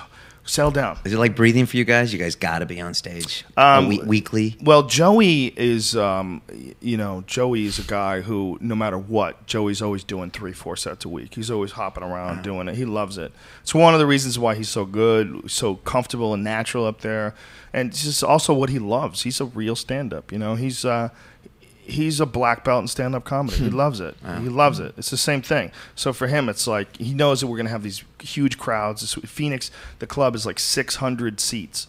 So it's almost sold out. So it's going to be nuts. 2 shows Friday, 2 shows Saturday, and 1 show on Sunday. So Joey's just fucking ramping up right now. He's fucking shadowboxing in his house. We invited him on London Reel, but then he told us he doesn't have a passport. So can't go to London. Damn. That's fucked up. That sucks. That's too bad, because that would be awesome to have him on. It would, you guys could experience the love. Do you can you tell, as someone who's like you're like a black belt in stand-up comedy as well, so can you tell when you meet a new colleague or peer, can you tell if they're a natural or if they're someone who had average talent and really polished it to a high degree? You could tell if they're a douchebag, and if they're a douchebag, they're probably not going to be that good. There's something about them that's going to be fake. Okay. Yeah, they're going to be clunky. And then there's some people you meet and they're just so open. They're so like, and you're like, whoa, I got to see what this guy does on stage. You know what I mean? Like some people you meet them and they're just really there and centered and engaging you, and you're like, oh, this is a sharp motherfucker. Like, what's going on when with he's talking to you? Yeah. Okay. And then there's other guys that are like really quiet, and then they get on stage and they're a motherfucker. You never know. It's people's personalities are strange. There's some people that are completely different on stage than they are off stage. It's weird. You know, and some people, they're really fucking funny on stage, and then off stage they just, you know, kind of quiet and reserved. You know, it's very strange. Like they get it all out in their on stage antics. There's that too. There's a lot of different types of comedy. The most taxing and exhausting is the always on fucking one-liner guy who's always trying to like say the next funny thing. It's and too you're much. Like, oh, but you guys do crack jokes when you guys are hanging out. Yeah, but only the ones that work. Okay. See, you got to know it's the same thing we're talking about being a black belt. It's like you got to know what is actually funny, and you got to know what is just annoying to listen to.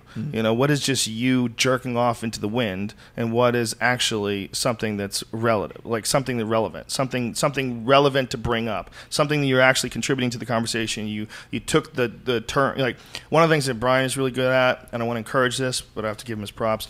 He'll say some shit that I would have never fucking thought up, and I would have never said, and he'll interject him in weird spots, and it's just like it takes the conversation. Sometimes it works, sometimes it doesn't, but it takes it to a place that you probably would have never gone on your own, and that's what's fun in having a conversation. What's fun in having a conversation, and what's fun in watching a stand-up comedian is someone who can take shit to places where, you know, you might not have gone, but they're relevant places. So it's like you allow them to think for you for a brief moment. You know, you allow them. Right. And when they're awkward and clunky, you know, like, you can't think for me, stupid. Like, what are you doing here? You're bullshitting me. So you tune them out. Yeah, it's immediate. It's like, so when you say that someone's exhausting because they're always yucking it up, like, they don't understand how they're being perceived. There's a disconnect between what they're projecting and what they're imagining they're projecting, or how they're being received and how they're imagining they're being received. There's a disconnect there, and that's just like the karate guy who still thinks he's a master and he's got a gut now, but he wants everybody to be terrified of him, and he really does believe somewhere in the back of his head that he could fucking handle multiple attackers. You know, he's bullshitting. Yeah, that's the scariest thing in life, is when you're confronted with, when your delusions are shown to you. You know what I mean? You think you're the Mac, and then you just get destroyed in something. That's why I told you not to eat that cookie this motherfucker was trying to give you. Yeah, no cookies. You don't want to fuck with these edibles, man. Edibles will put you in a bad place. Yeah. Unless you're ready for it. It's very confronting, you know. It's like it just confronts you with all the weird shit that you've been pushing to the back of your head. Sounds like ayahuasca a bit. Well, have you ever seen the information on the difference between consuming marijuana? Yeah, just heard about you talk about it. Yeah, the cannabinoids change on the first pass through the liver, right? Yeah, the first pass through the liver becomes 11-hydroxymetabolite, which is this intense psychedelic drug, which is 5 times more psychoactive than THC. So for a portion of marijuana, like say, what's in a pot brownie, just if you smoked it would fucking get you high as shit. But if you eat it, like it's almost uncomfortable. It's like so self-examinatory and so intensely, you know, probing to all aspects of your fears and unconscious thoughts. That's why. But you do it on a plane. Yeah, I do it all the time. You know what? I was in LA about 5 years ago, and someone gave me a brownie. I'd never had one before, and he picked me up in the morning. Said, "This is for you." We were on our way to Universal Studios, which I'd never been to before. So I ate this thing on an empty stomach, and I got really paranoid, and I chickened out on the Shrek ride, man. Like, I literally, I lost it. I said, I got to get out of here. There were all these mirrors on the walls, wailing. That's a good quote. Fucking Shrek ride. Brazilian Jiu-Jitsu black belt, I know. Scared of Shrek rides. That's a new meme now. That's a meme on the Rogan board. Brazilian Jiu-Jitsu black belt, scared of Shrek ride.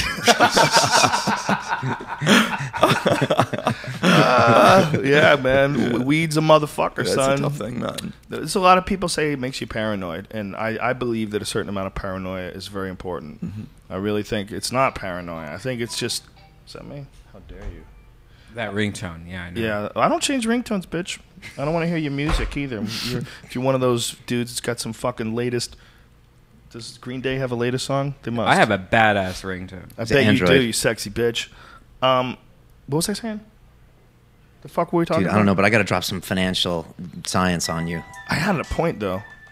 Dude, is that you playing your ringtone? Oh, well, kill that. It's kind of cool. If you forgot that it certainly wasn't worth talking about, I was talking too much shit, obviously. All right, so am I dropping some science here? Yeah, sure. Okay, Derivative science? Yeah, I got to drop a little bit. Okay. So I know you're always talking about the crazy derivatives and how there's too many of them out there, and it's betting on like fake stuff. Well, what I talk about is that I really am a fucking idiot. I don't really understand it. So if I'm saying it, I'm just repeating some shit I heard online. Fair enough. So, so I'll just like real break it down. Like the oldest form of derivative is like it's like what the Egyptians used to do when they used to like grow some cotton, and like they'd know that they'd like sell it for a future price, and if they got a certain price, they would plant the crops, and if they didn't, then they wouldn't. So that was like the oldest form, and then it kind of got crazy with those credit derivatives and stuff, and it's more just like technology is the way I look at it. Like an iPad, you could say is bad if you like load porn on it and give it to an 8-year-old, but in theory, it's not bad stuff. The problem is when it gets a little unregulated and crazy. Well, I see your point, and I think that what you're saying is probably correct. But I think that if you want to have a fair society and a society that makes sense, I don't think you can have things, when it comes to money and finances, I don't think you can have things that can be manipulated in any way, shape, or form, or things that are based at all on confidence or perceptions of how something is doing. So when I look at the stock, Apple's down. You know, the iPhone has not been perceived as the fucking hit that we thought it was. Apple stock is down. What are you even saying? What the fuck are you even saying? What kind of crazy world do we live in where there's people, the regular people who are gambling for and against a company falling apart or doing well, and that's a part of our society and that's a part of our economy? That's crazy. But every time you buy something, you're kind of gambling. When you buy your house and wherever you live, you actually are thinking it'll probably be a good investment, as opposed to if you bought a house in Tijuana, then it maybe wouldn't. So every decision you make with your money is kind of a bet. Sure, if I was saying that you should never gamble, that would make sense. But that's not what I'm saying. What I'm saying is you can't gamble on shit that you're not even a part of, and that can't be a giant part of the economy. You like when you're buying stock and selling stock and trading stock, and things are going up and down. The Dow is down 7 points today. What the fuck are you even talking about? You've got a shit system. If the Dow is down, if it's that fluctuating up and down based on some stupid fucking bill that gets passed or some lack of or Iran's been rattling their sabers, the Dow is down. You know, that's a nonsense system. But humans are all about confidence, right? If someone's sure, but our economy shouldn't be based on such a weird, ethereal sort of a feeling, like the idea that, whether or not people believe that Apple's on the ride. What about BlackBerry? Where the fuck are BlackBerry now? They were on top of the world at one point in time. So it just seems like nonsense, or it seems like one gambling. Piece of gold should equal one donkey. All okay, right, so we'll go back to the old school. Until we figure out how to have, what was the guy's name? Jack Fresco. Yeah. He talks about resource-based economies. Yeah. That's the only thing that makes sense. Economies based on numbers and derivatives and finances and stocks and bonds and. What are you even saying? I just don't know how we're going to get there without having a complete bloodbath. How are we going to get to a better version of government without a complete bloodbath? You always say the internet, and that's the only option we have right now, right? I think the internet is eventually going to be the governing of the world. The governing of the world. It's going to lead to the governing of the world through the people. I think it's only inevitable as long as people continue to have more and more access to information and more power to distribute that information like we do right now. And that's one of the scariest things about these tightening up bills when when they're trying to stop, they're passing these cyber terrorism bills and this sweeping legislation that allows the government to come in and shut down websites and deem enemies of the state certain, like WikiLeaks is an enemy of the state now. Julian Assange is deemed an enemy of the state. They've decided he's as bad as Al Qaeda. Meanwhile, all he's done is tell the truth. All he's done is distribute information that the government didn't want distributed. So they've decided that this guy's a fucking terrorist. That's scariest. I think it's nonsense. I mean, as I get older, I think it's more and more nonsense. I think part of the system at all. It's a silly system. If Gary Johnson can't debate. Okay, what you got is you got a rigged system. You got a giant, crazy, rigged, fake system. And if I pretend that I'm a part of this stupid electoral college and hop crazy. On board, it's nonsense. The college is still crazy, right? Every aspect of it is nuts. Right. Lobbyists are nuts. The ability to donate, corporations' ability to donate limitless amounts of money, that's nuts. That's just this term, the latest super PACs and all that. That's nuts. It's weird watching crazy. it from London. It's really weird. It seems like a big joke with Romney and Obama. a big joke. Seems like a big My sister liked Mitt Romney on Facebook last night, Joe. Good for her. Seems like a nice guy. I like him too. Doesn't mean I would vote for him. And even if you vote for him, I think it's been pretty obvious with Obama that it's not that easy. And what Obama's done, everybody thought that Obama was going to be this great savior of this country, and it's going to, I mean, I remember this woman who was like all happy when he won. Now I know that my mortgage is going to be paid, and now I know that. I was listening to her say this. I was like, whoa, you want to talk about some high expectations for someone who's going to come in and you think he's going to fix this incredibly fucking entangled, corrupt system. Yeah. Not only did he not fix it, but he let some shit get passed that I would have never thought. That the National Defense Authorization Act, which allows the military to break up civil dissent, allows the military to be used on U.S. civilians. It allows people to be held without authorization.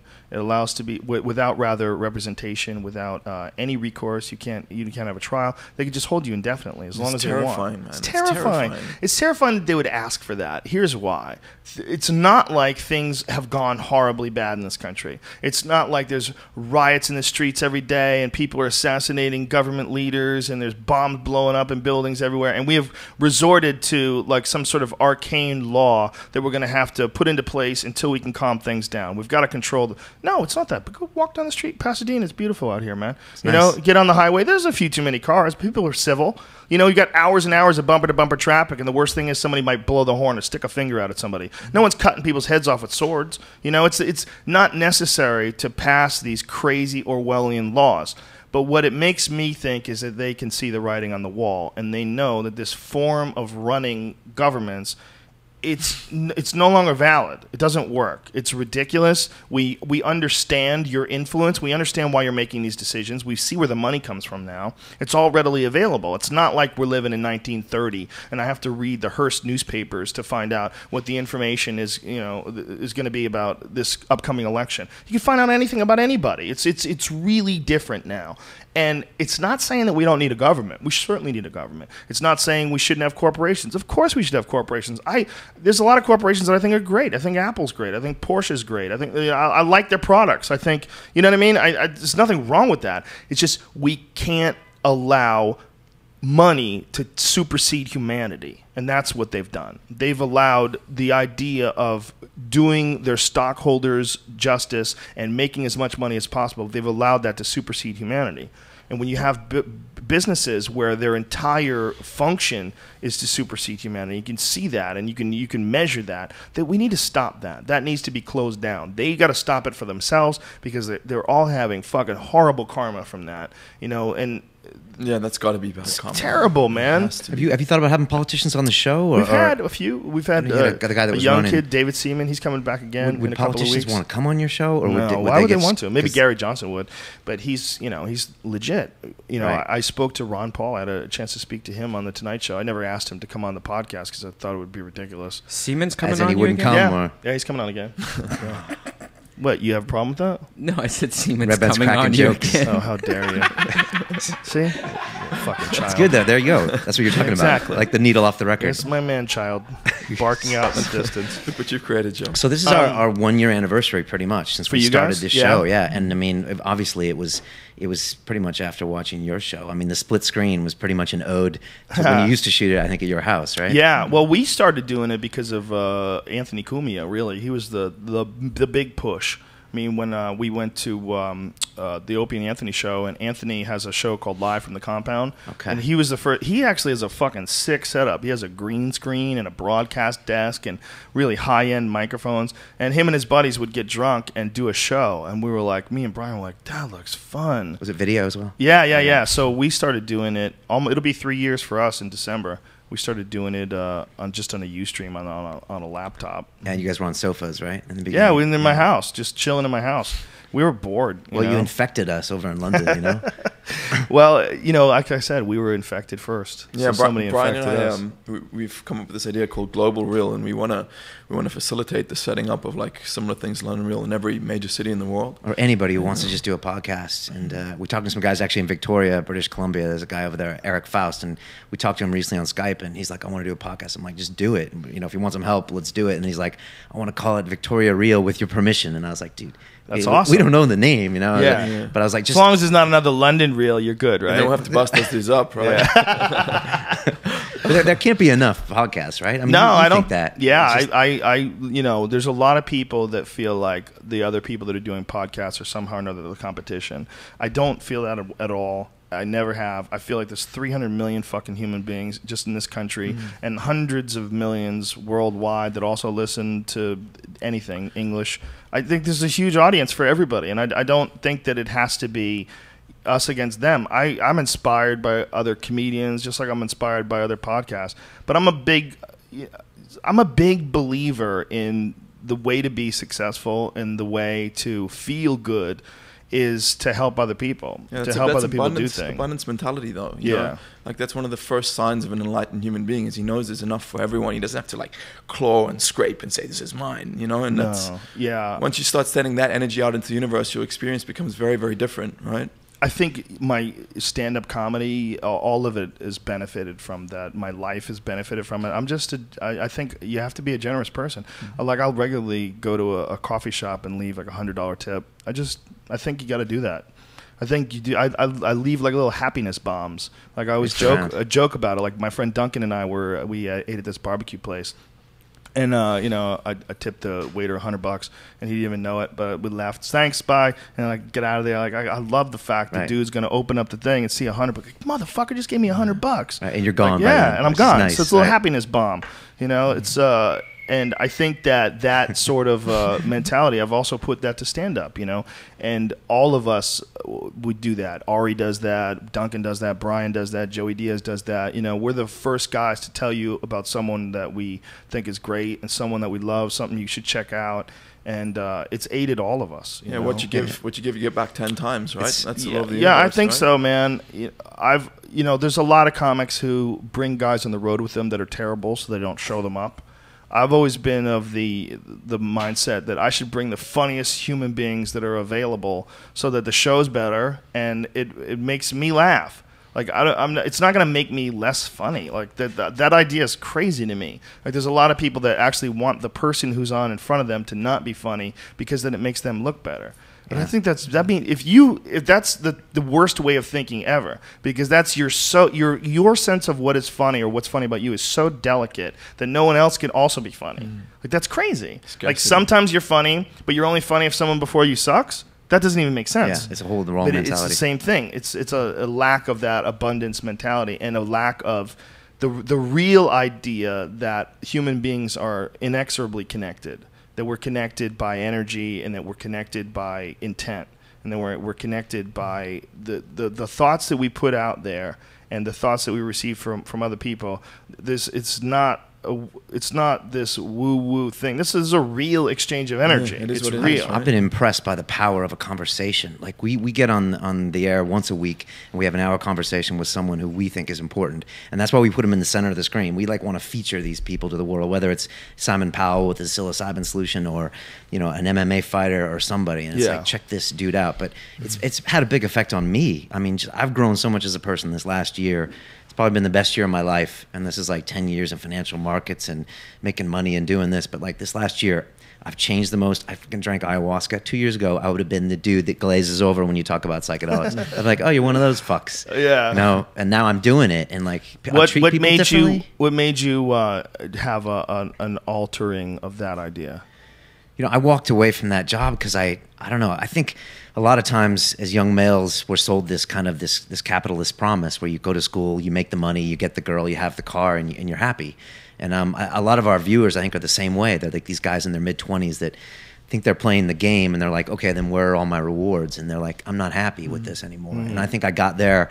I was doing this day in, day out job, and it was quote unquote successful, and I had all the trappings, and then I was just like, I wasn't happy. So I just walked away from it, scared as hell, with nothing to do. Beautiful. That's a beautiful and story. Then for 6 months, I was like literally not doing much, and Nick and I would meet in the West End and walk around London for like 3 hours, and I was listening to your podcast, and we walk and we talk about philosophy and women and finance and perspectives, and at the end I'd be like, Nick, that would have made a fucking good podcast. If we had just recorded it, and then Nick's like, let's do it, and then like I arrived at Brian's house. I thought it was just going to be us like talking into GarageBand, and Brian set up this huge studio, and there's a microphone in my face, and that's awesome. Yeah, it was cool. And we got the cameras. I thought the video was super important because I've listened to audio podcasts before, but you need to see guys' faces. And I always say for our guests, people need to see at least the first 5 minutes because they need to see if they're a cunt or not, or if they're a douche. And you can tell after 5 minutes of looking at someone, I think you can say, okay, I like this guy's vibe, and then you can listen if you want. You can tell from listening too. I was listening to the Opie and Anthony show, and there was a guy on. I was like, man,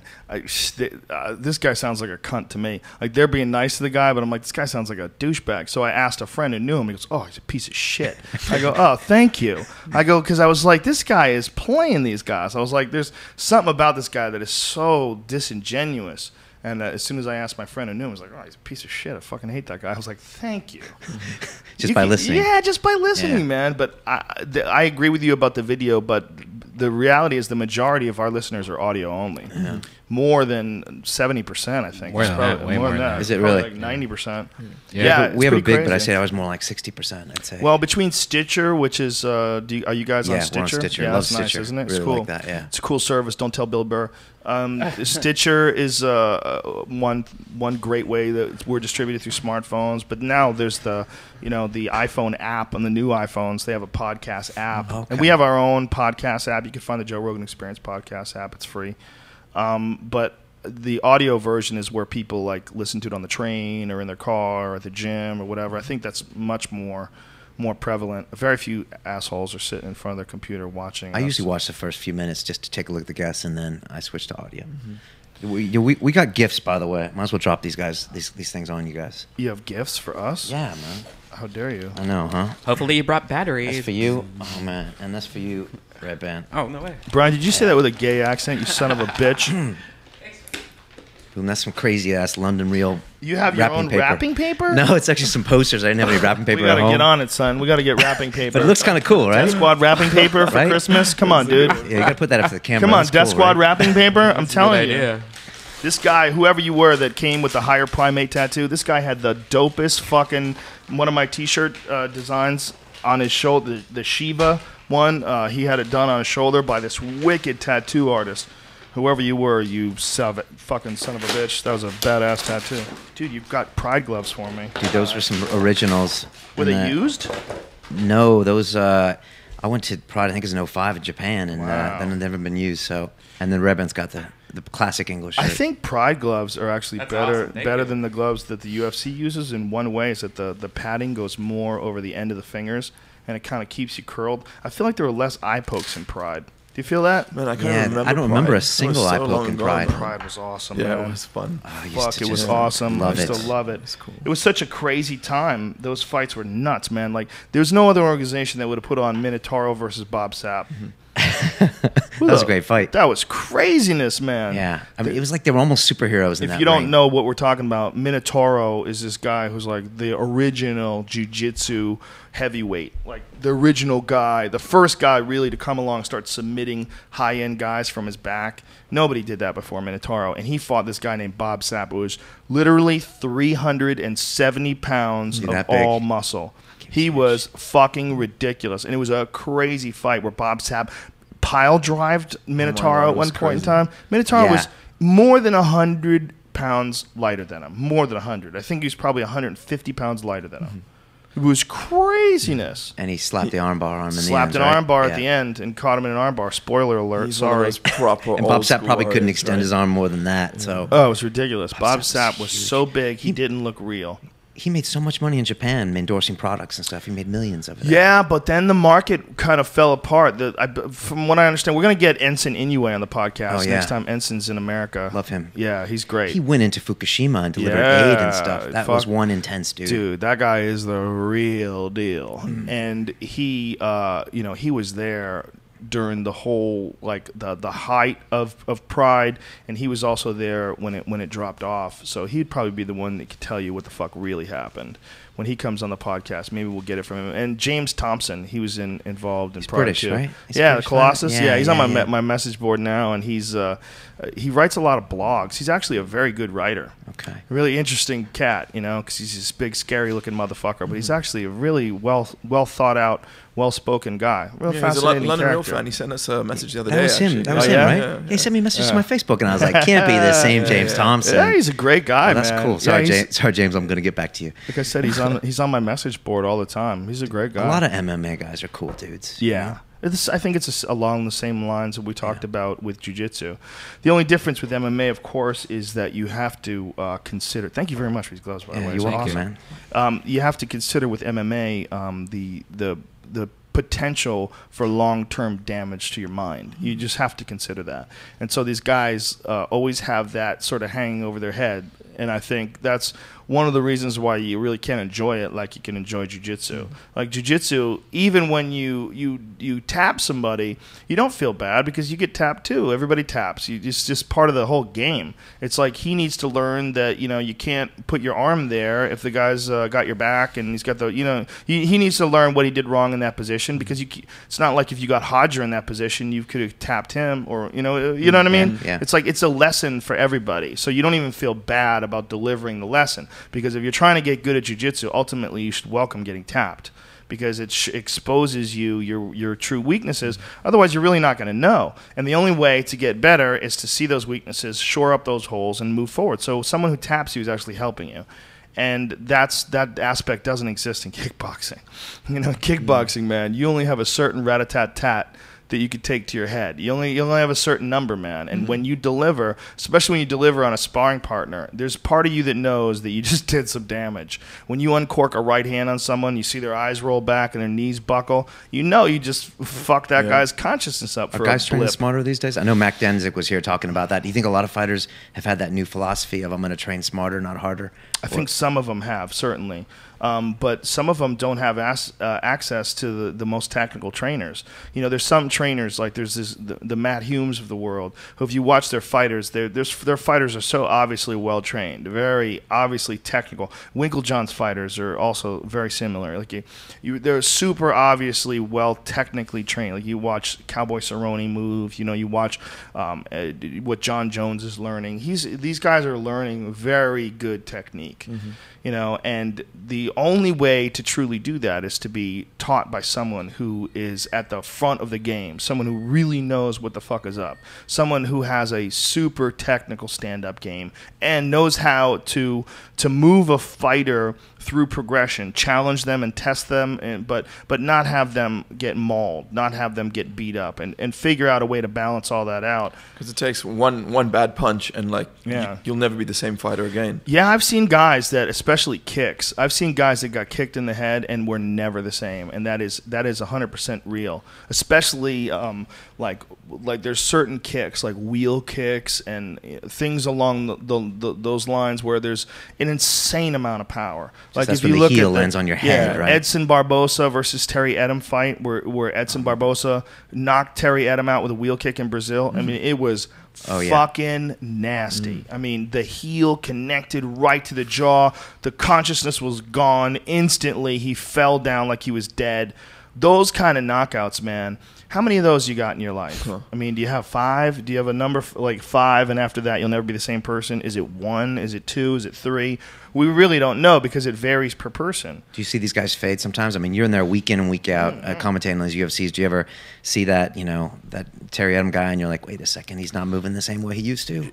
No question about it. You could see it in their speech patterns. Some guys, a lot of, look, the Underground is a mixed martial arts forum that I frequent. Mixedmartialarts.com. Yeah. The best, in my opinion, the best mixed martial arts website in the world. And whatever, dude. One of the things. Shut up, bitch. And one of the things. Have you ever been to Sherdog? Sherdog's good too. They're good too. They're old school. It's a great website too. There's just a few too many cunts on the board.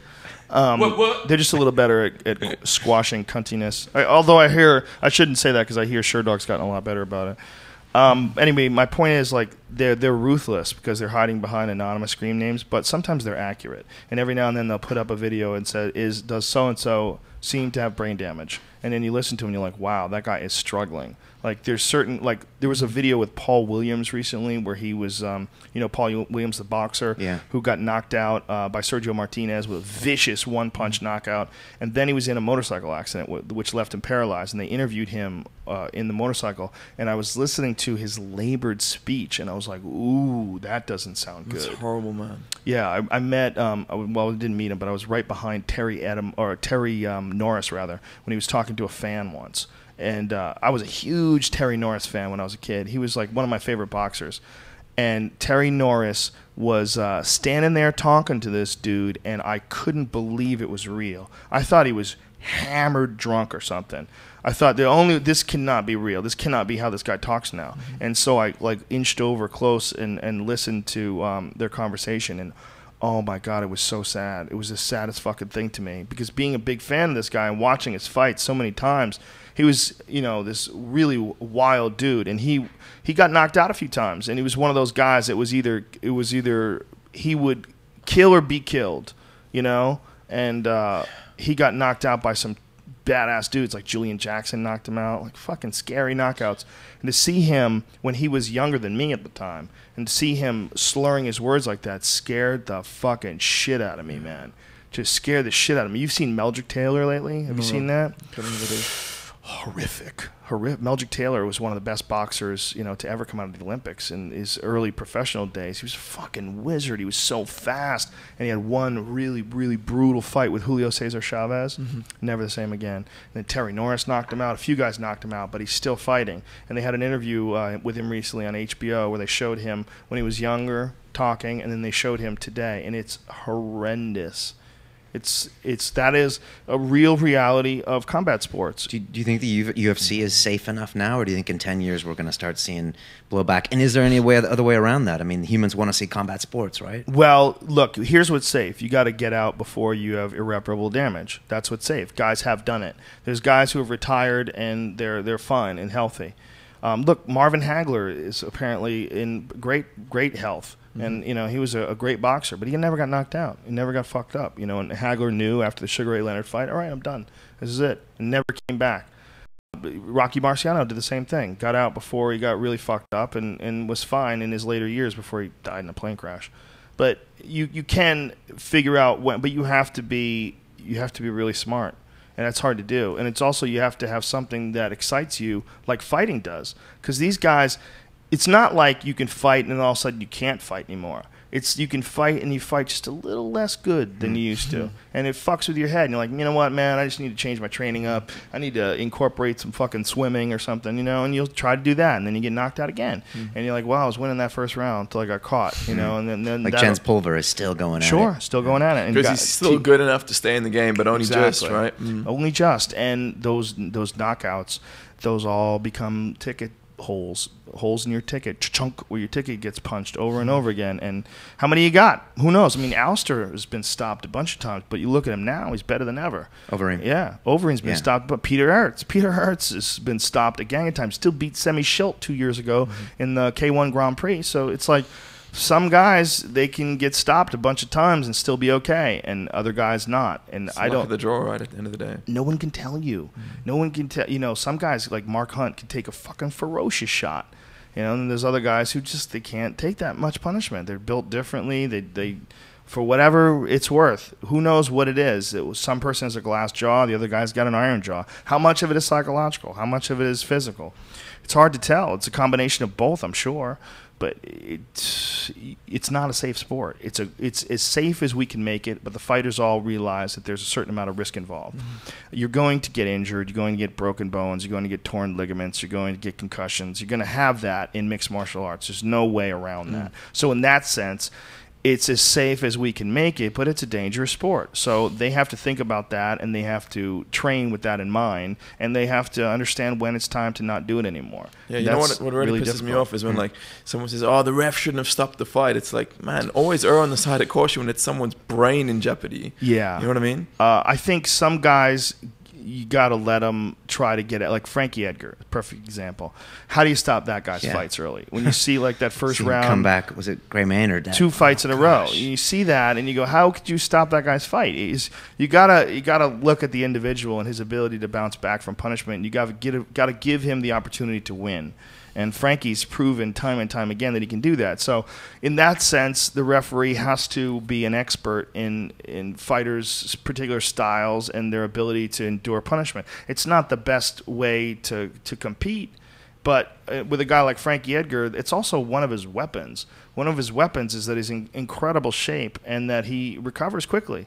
And, you know, he can wear a guy out because of that. He can drag a guy into some crazy fucking firefight where, you know, he's got 1,000 bullets and the other guy might only have 400. So, you know, he might think, oh, I got 400 bullets. This guy's fucking dead. Meanwhile, he could keep going, man. And, like, you know, the 4th round with Gray Maynard when he knocked him out, it's like, God damn, he's still going. He's still going at the same clip he was going in the first round. And Gray couldn't manage that at that point in his career. What's it like behind the scenes at the UFC? I mean, what would we be surprised at something you just notice all the time when you're calling those fights at the UFC? I don't know, man. You know, it's a weird job. It's a weird job even for me. It's hard to believe that it is my job. Like whenever I do it, it's hard to believe. I put on the headphones and they talk to me in the booth. I'm like, what's up? What's up? What's up? You ready to do this? Let's do this. Goldie and I touch knuckles, and the first fight, we're going to start in 5, 4, the music plays and the lights go on. You're like, wow, I guess this is my job. It's hard to imagine they're paying you to do that? It doesn't even seem real. It doesn't seem real. It doesn't seem that I'm the one who represents the techniques, and I'm the one who explains to people what to look for and what's going on. It's very strange. So even while I'm doing it, I'm doing it to the best of my abilities, the best of my knowledge. It's still bizarre as fuck. I have a hard time believing it's really happening while I'm doing it. I always tell people we're like you and Goldberg. Like I'm the Goldberg because like I got a bunch of questions I got to ask Hancock, for example. Right. And then Nick's kind of like the play-by-play flow. He just like, if he's feeling something, he just asks that question. Yeah. And then I'm like, okay, I got to get through these things. I got to say the fighter does this, the fighter does this. Next week on Fox, you can watch this show. Yeah. Yeah, that's Goldberg's move. Yeah, it's a difficult job. He doesn't get nearly as much credit as he deserves. He's really good at that. He's really smooth. People just get upset that he's not a martial artist, but the bottom line is you really have to be an actual martial artist to do martial arts commentary. Right. There's no way around it. You can't fake it. You can't not know how to take someone's back and explain how he's got to take his back. Mm-hmm. You can't, if you see someone who's doing something, you know, I'll see someone occasionally, I'm like, you can't let go of that underhook. I'm like, if this guy lets go of that underhook, this motherfucker's going to take his back. Mm-hmm. Like, especially a guy like Hani Yahya or someone who's like a super high-level guy. Like Hani Yahya, one of his recent fights, he got side control on this guy, and as soon as he reached back, I'm like, oh, he's going north-south choke. And I called it like several steps ahead. But with a guy like Hani, you can see it. Like, I know what he's going to do. You can't let him wrap his arm around your neck. Right. You let him reach back with that left arm, you might as well just go to sleep. Mm-hmm. Just take a nap because he's going to choke you. And that's step 1 of a 3-step process you're not going to be able to stop. Because once he got step 1, his base is set, and you're done. And, you know, you got to know that. There's no way you can know that without doing that. Yeah, if you listen to the early comment or the commentary on the early UFCs, it's hysterical because these guys were like boxing commentators and stuff like that. They just had no idea, right? You gotta. The hardest part to me is the ground game because there's so much there's a lot of variables in stand-up for sure. It's not that stand-up is easy, but there's infinite variables on the ground, and you have to understand the various different styles of attacking different positions. Like everybody's got they're like some guys, they'll go side control on a guy and face towards the feet, and they'll be like guys who will try to get a guy in a twister or try to get someone's back. And then there's other guys that go judo style, and they're going to look for, you know, the mounted crucifix. They're going to look to ground and pound, or they're going to look for a scarf hold or some kind of like Mark Coleman did that to Dan Severn. It was like one of the first submissions in the UFC heavyweight division when he won the title. You have to see all those. You have to understand those. You have to have been strangled. You have to get somebody with it. You have to fight it off. You have to. If you don't, you're not going to be able to explain to people what this guy's doing wrong or what he needs to do or what. And that's what makes it more exciting. When a guy is doing, like Jimmy Smith is really good at it from Bellator. With Jimmy Smith, if a guy's got someone's back, it's like he's got to defend with his right arm while he's attacking with his left. You know, he'll explain to people. And if you're a person who's an amateur or someone who has nothing to do with martial arts, you can watch it and follow along. Oh, I see what that guy's doing. His right arm's going to choke that guy. Oh, yeah. And the other guy, he's saying he's got to get his leg free. Otherwise, he's going to get, oh, I see. Yeah, he's holding him with his legs. And it adds to the excitement. And that's, you can't be a sports guy and do that. You have to be a martial artist. On that note, Joe, what's your favorite submission? Chokes. Okay. Always chokes. With the collar or? No. I hate that. I don't do. Yeah, I have a black belt under Jean-Jacques in the gi. Okay, so, yes, but I don't what was that fucking use it.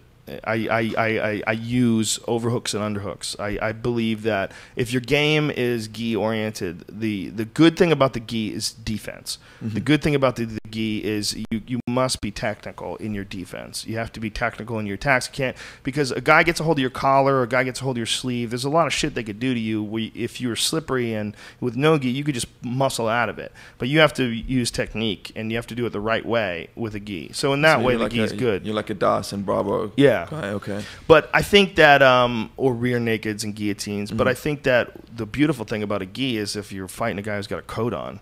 You know, some guy's got a leather jacket on, he's talking shit. Like, all you have to do is grab his collar and he's dead. You just won't know what's happening. All you have to do is get a hand. He won't even know what you're doing. He'll be trying to punch you and just reach into his collar and just... You know what I find interesting? I don't know if you remember there was that scientist, there was a group of islands that had different monkey tribes on, and what was happening is when one monkey on one island learned how to pick a certain banana or open a certain fruit, then all the other monkeys learned it. Yeah. And it's a similar thing with jiu-jitsu. Like, suddenly, like, you'll just see this new choke in the game that you've never seen before, and then in 3 months, everyone knows it. It's such an interesting thing. Yeah, Darce's came along that way. You know, yeah, that's what made me think of it. Actually. Yeah, so that front kick, that Anderson Silva front kick, after he started doing, everybody. Well, that was so dramatic. That was something that everybody saw. But I think what you're saying is that it's just like spreads through schools because people just figure it out at the same time. Because they watch YouTube videos and some guy uses it in a It's like a meme. Yeah, sometimes. Like well, there's also one technique, like there'll be like a new technique that like one of them was attacking from the half guard. One of the things that opened up the Darce was that a lot of people were attacking from the half guard, and they were going with the double underhooks attack. And when they were going with a double underhooks attack, a lot of guys were sneaking their arms in, and then all of a sudden it became anaconda chokes, Darce chokes. It became that's what people were going for because it's a whole new subset of the art, basically. Yeah, and it was basically to deal with underhooks. That a guy, you know, if you're in a guy's, you're on the side of a guy, like maybe in half guard, and a guy's like has a really strong underhook. If you know that if you get your arm under his underhook and pass his neck and connect your arms together, now he's in a bit of trouble. You just put yourself in a dangerous situation. Like you're trying to be very offensive, but in allowing me to whizzer your underhook and pass by your neck, now you've allowed me to control your neck. Now I've got a position on you, and now especially if you go Japanese necktie, which is one of the new moves that a lot of guys are doing now. I've never even heard of that. Ooh, I gotta show it to you. Yeah, it's the shit. It sounds cool. It's way more high. It's way more high percentage. Way more high percentage than a Darce. Let me ask you a question, Joe. You control the guy's head. I want to ask you a question about London and what you think of London. Well, I think he was going. Yeah. First. Oh, sorry. Go ahead. I always cut him off on the show. I'm always like, no. It's hard to do that, right? We only have an hour left. You're rude to cut people off, but you're not meaning to. It's just like you have a thought, and if you don't say it, sometimes it escapes and it gets away from you because the conversation derivatives. Well, I have two, dude. I'm sorry, I got two. I'll never forgive myself. So the first one is, do you think if you got in a time machine and traveled 100 years into the future and then walked into a jiu-jitsu academy, do you think you'd still be able to hang? I'd get killed. Do you think so? Yeah, I'm pretty sure. Wow. Interesting. Yeah, unless they were fucking terrible. I'd fuck up some white belts. Yeah, I guess so. And then, but I think black belts. Well, black belts, the really good black belts. I'm a weak black belt, like objectively. Like I'm strong. Don't get me wrong. I have strong jiu-jitsu. But as far as like high-end black belt guys, I used to get tapped. You know, it's just reality. You know, I'm not a world champion. I don't have enough time to put into that. I have much more potential. I mean, if I really had the time to train 5 days a week and get a strength and conditioning, I think I could jump my game up big. I think my mind is way more ahead of my body. It's just I don't have the time to do it. I don't have the time to put in the numbers between having a family and doing stand-up, doing a podcast, and traveling for the UFC. It's hard to try. I train as much as I can, and when I train, I give 100%. But are you still writing a book, or yeah? I just gotta. Do you feel like you need to get a book out of you? No, I would like to do it. I have a lot of shit already written, and I will eventually put it out. But right now, I'm concentrating on my new studio and my stand-up special, which is going to be out at the end of the month and the end of October. Is that already in the can? It's already in the can. It's just a matter of the website getting built, which is it takes a lot longer than you think to have a nice website made. Okay. So that's being made, and then just to get the infrastructure in place, distributed. I've found out somewhere along the line that when I do too many things at the same time, I don't have any fun. And everything suffers. Enjoy it. Everything suffers. The family and everything. Yeah. Well, I won't let that suffer. So the things that suffer are other aspects of my career. So I limit the amount of shit that I do. So once this stand-up special's out and I can not think about that, boom, then I'm diving full into writing the book. Because I have to balance it out with writing stand-up, which right now is more important because my special's about to drop, and I have a whole new hour that I've basically put together between the time I did the special and now. What do you want from your stand-up? Like in 5 years from now, I mean, do you want to see like bigger audiences, or do you ever have goals like that? No. I'm super happy with the way. If nothing changed at all, then other than the way it is right now, if it just maintained, I'd be the happiest person on earth. I have the greatest audiences in the history of the art form. It's the craziest thing ever. I wish you guys could come to see some of these crowds because they're crazy. And it's mostly podcast fans. It's mostly people who don't just resonate with the idea of comedy, but resonate with the idea that there's someone out there that's also confused by all this. And there's someone out there that's being honest about all of it. And those people, I've sort of found a huge amount of them because of this podcast.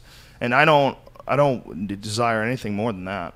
It's already I'm just having all the people come up to me after shows, all the people that tell me they've lost weight, all the people that tell me they've got their shit together, that they're living their life like they're the hero in their own story. I love that analogy. That's awesome. That's a great way to think of it. Yeah, and it should be like the blockbuster moment in the movie every day. Yeah. You should be doing that. You should be saving the girl. You should can do that. You could literally do what the hero would do. And it doesn't mean rescue babies out of burning buildings. It means don't be a cunt.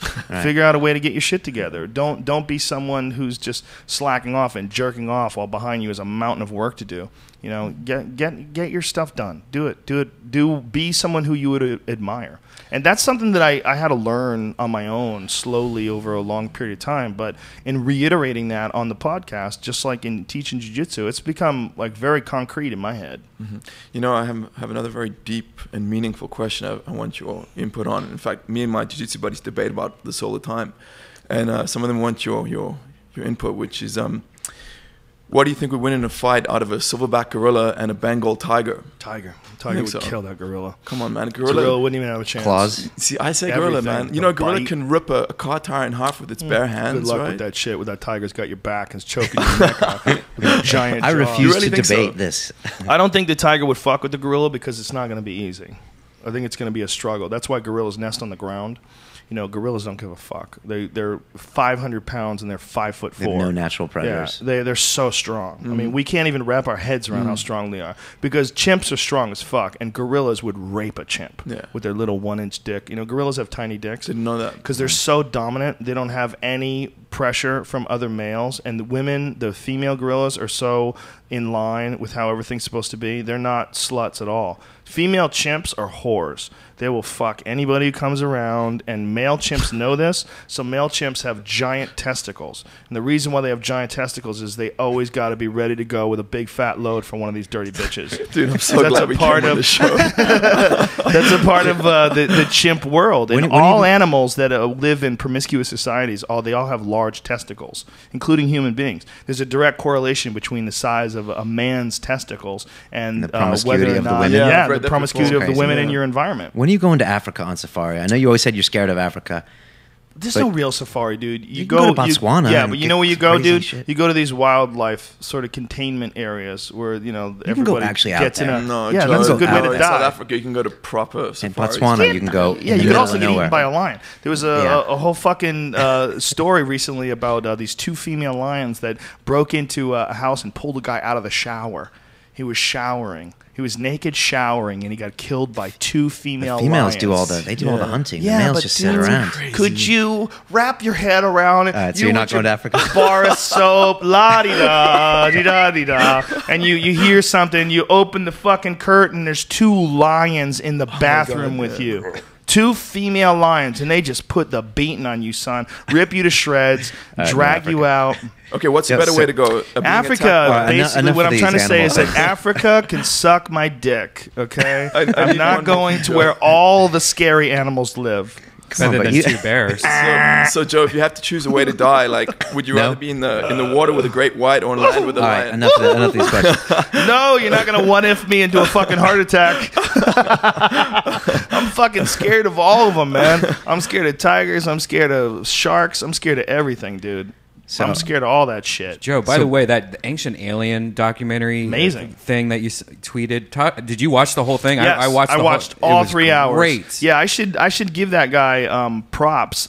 There's a video that I tweeted yesterday. Today is October the 2nd, and if you go to the October the 1st feed, I tweeted this video where this guy, he must have like massive autism, because this guy went and debunked every single point that Ancient Aliens has ever put forth about how humans could have never built this. This is impossible. He fucking stomped a dirty mud hole in every fucking show that they've ever done. And he did it. It's over 3 hours long. It's on YouTube, and there's no question. No question. No question. This like, guy, you watch it, you're like, okay, yeah. It's so good. It said, just go to Ancient Aliens Debunked, and you want full movie fixed audio. That's the version. The other one had a little weird glitch in the audio, but it's still, you can still watch it. It's still excellent. And it's called, the guy's YouTube name is, what is it? Verse by Verse BT. That's it. It's one word, Verse by Verse BT. That is his YouTube page, and it's a brilliant job. Whoever this guy is, thank you very much, because what you did is you cleared up so much confusion, and for me, there was a lot of stuff that I really didn't understand. There's still some stuff that hasn't been explained. There's some of the things about Pumapunku and the way they move stones and fit them in. I think it's very interesting that that this guy was able to find so many pieces of evidence that point to how they did certain things and explain how they built obelisks and giant stones and show ones that were in the process of being made when they abandoned, so you can clearly see how they did it. Wow. Fascinating. And also he had some brilliant insight on the construction of the pyramids that I had never heard before about the theory of the internal ramp, because the question has always been like how they place the stones, how did they move them into place, and they actually did some sort of a like an X-ray of the with some radio wave graph of the pyramid, and you can actually see the internal ramp. And they didn't understand what that was when they first made this this reading of the actual structure of the Pyramid of Giza, until this internal ramp theory came into play. And this guy examines the internal ramp theory and shows all the evidence for it, including areas of the pyramid where at certain points you could actually go in through the side of the pyramid. There's a hole, and you can go in and see where there's all this space in there. And most likely that's how that was built. What does Graham Hancock say? That's what I want to know. Yeah. Well, either way, this Ancient Aliens debunking, what it does is explain how all these things were done. What it doesn't explain is how they figured this out. What it doesn't explain is what kind of intense mathematics were involved in the equations of 2,300,000 stones, each of them cut so perfectly that they meet exactly in a point at the top. It's trippy. It's amazing. And more importantly, it doesn't explain why they did these things. It doesn't explain that, and it doesn't explain where they got the knowledge from. It explains how they did it. And how they did it was certainly, it took a long time. It certainly was incredibly difficult. It certainly required master craftsmen and builders and skillful labor. But the knowledge to construct it is what's really fascinating, because that is what Graham Hancock points to. He doesn't believe that this was like aliens came down and gave people information like the Ancient Aliens guys do. What he believes is what's backed by real evidence, and that evidence is that there was a very sophisticated culture that existed all over the world somewhere around 10,000 BC, and that something probably happened to those people, and we had to start a lot of things over again. And coincidentally, this time period that Graham Hancock points to, which is about 10,000 plus BC, is the exact same time period that the most recent discoveries of glass, impact glass from meteor showers, has been discovered at the same layer of dirt all over the world. So scientists are absolutely convinced, and this is fairly recently, that there was incredibly destructive meteor showers around 12,000 years ago. And they found these in France. They found this glass in the Middle East. And when they do soil samples, it's all on the same, I believe it's called the same strata. I think that's how they describe it. The same area where they know, the way to do the calculation stuff, how old it is, and when they do carbon testing on that area. And they believe that somewhere 12,000 years ago, that's when the ice age ended. That's when all this mass extinction. It's all around the same time of woolly mammoths and saber-toothed tigers. It's all in the same sort of area, and they could all coincide. So what we have in ancient Egypt is not simply an amazing culture that in 2500 BC built the pyramids. It might very well be that 10,000 BC, they built the Sphinx. And 10,000 BC, they had massive stone structures already in place back when we thought that people were just hunter-gatherers. That's the basis of Graham Hancock's thoughts on it. And every day, he's being proven correct. The more people discover about ancient civilizations, the more Graham Hancock is correct. He's a powerful man. No, we had him on the show. We were in awe of that. It's amazing guy. Just Just a lovely human being, too. Just a great guy. Just exudes it. He's like the perfect representative, in my opinion, of what can be accomplished through psychedelics and thinking and just his take on his own work and his take on the difficulty in trying to express these very controversial ideas. It's amazing. He's very brave. He's very honest. I don't know if you watched the show with us, but he talked about the 24 years that he was smoking cannabis and how the ayahuasca told him, and he just dropped that right on us in the episode, and just like, man, I have a lot of respect for someone who can just be that honest about themselves. That's the kind of guy you want running your country, man. He's no longer a writer or an archaeologist. He was like he's a great man. A great mind. He's a great man. And he changed the way I looked at history. That book, Fingerprints of the Gods, changed the way I look at history. And I'm pretty convinced now, especially due to the most recent geological evidence and the discoveries of things like Göbekli Tepe, which is this 14,000-year-old massive compound of huge 9-foot-tall stone columns. This really, is it 19? I think it might be 19-foot tall stone columns. It's got to be bigger than 9, because 9 wouldn't. But it is still amazing, because 14,000 years ago, people were supposed to be hunter-gatherers. Right. There wasn't supposed to be any sort of civilization like this. We were supposed to be living in fucking teepees and shit. Then he's showing that there's these huge stone structures, by the way, which they've only uncovered less than 4% of, I believe, because it's a painstaking process of uncovering, because they've got to do it with toothbrushes and shit. They've got to sift through the sand and find bone fragments and pottery fragments and things along those lines. But what they do know about Göbekli Tepe is that it was covered up 14,000 years ago. Covered up, purposely covered up. They literally buried a whole fucking city. 14,000 years ago. Intentionally, maybe. Intentionally. Wow. They did intentionally. They know they did. Because the type of landfill that they used, they filled in the area. They're convinced of this. I don't know how they can figure that out, but they're pretty much in agreement. Go to those sites? I mean, do you want to go to the pyramids and check them out? I've been to Chichen Itza. That's the only place I've ever been to. Where's that, South America. That's Mexico. Mexico, okay. Yeah, it's near Cancun. Fucking amazing, man. It's amazing. It's incredible. It feels different when you're there. You can feel there's something about it, right? Freaky, beyond freaky. Just to think that you're walking in this area, and as I'm looking around, I remember just standing there and just thinking that at one point in time, this was a football field, and they were playing that crazy game where they kick this ball through a hole, which it devolved to, they believe that they might have played it with human heads at one point in time. And just the one area where they have the sacrificial altar where they would kill someone and cut their heart out and throw the heart down the stairs.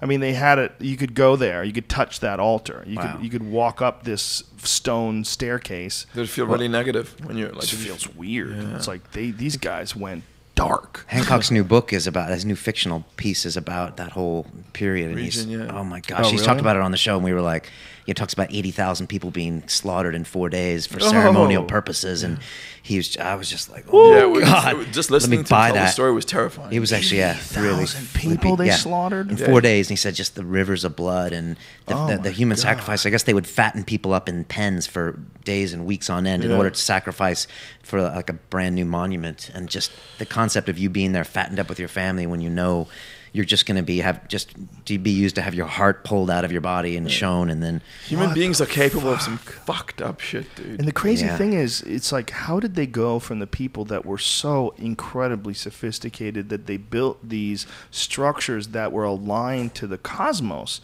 I mean, they directly correlate, a lot of them do, with constellations. Like, they understood the alignment of certain stars. They understood the prediction of lunar eclipses like 1,000 years in the future they had figured out. So they had this incredible knowledge of astronomy, and they had figured out and recorded a lot of like really incredible shit, and yet they were killing 80,000 fucking people in a couple of days. Light and dark always go together, right?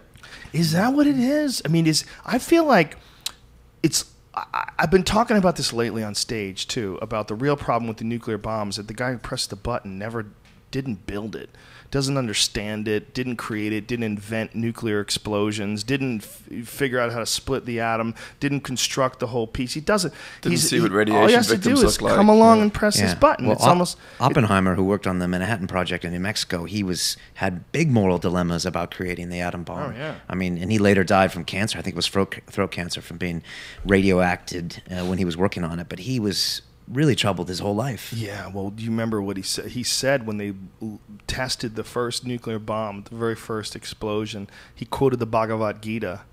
He said, I am become death, destroyer of worlds.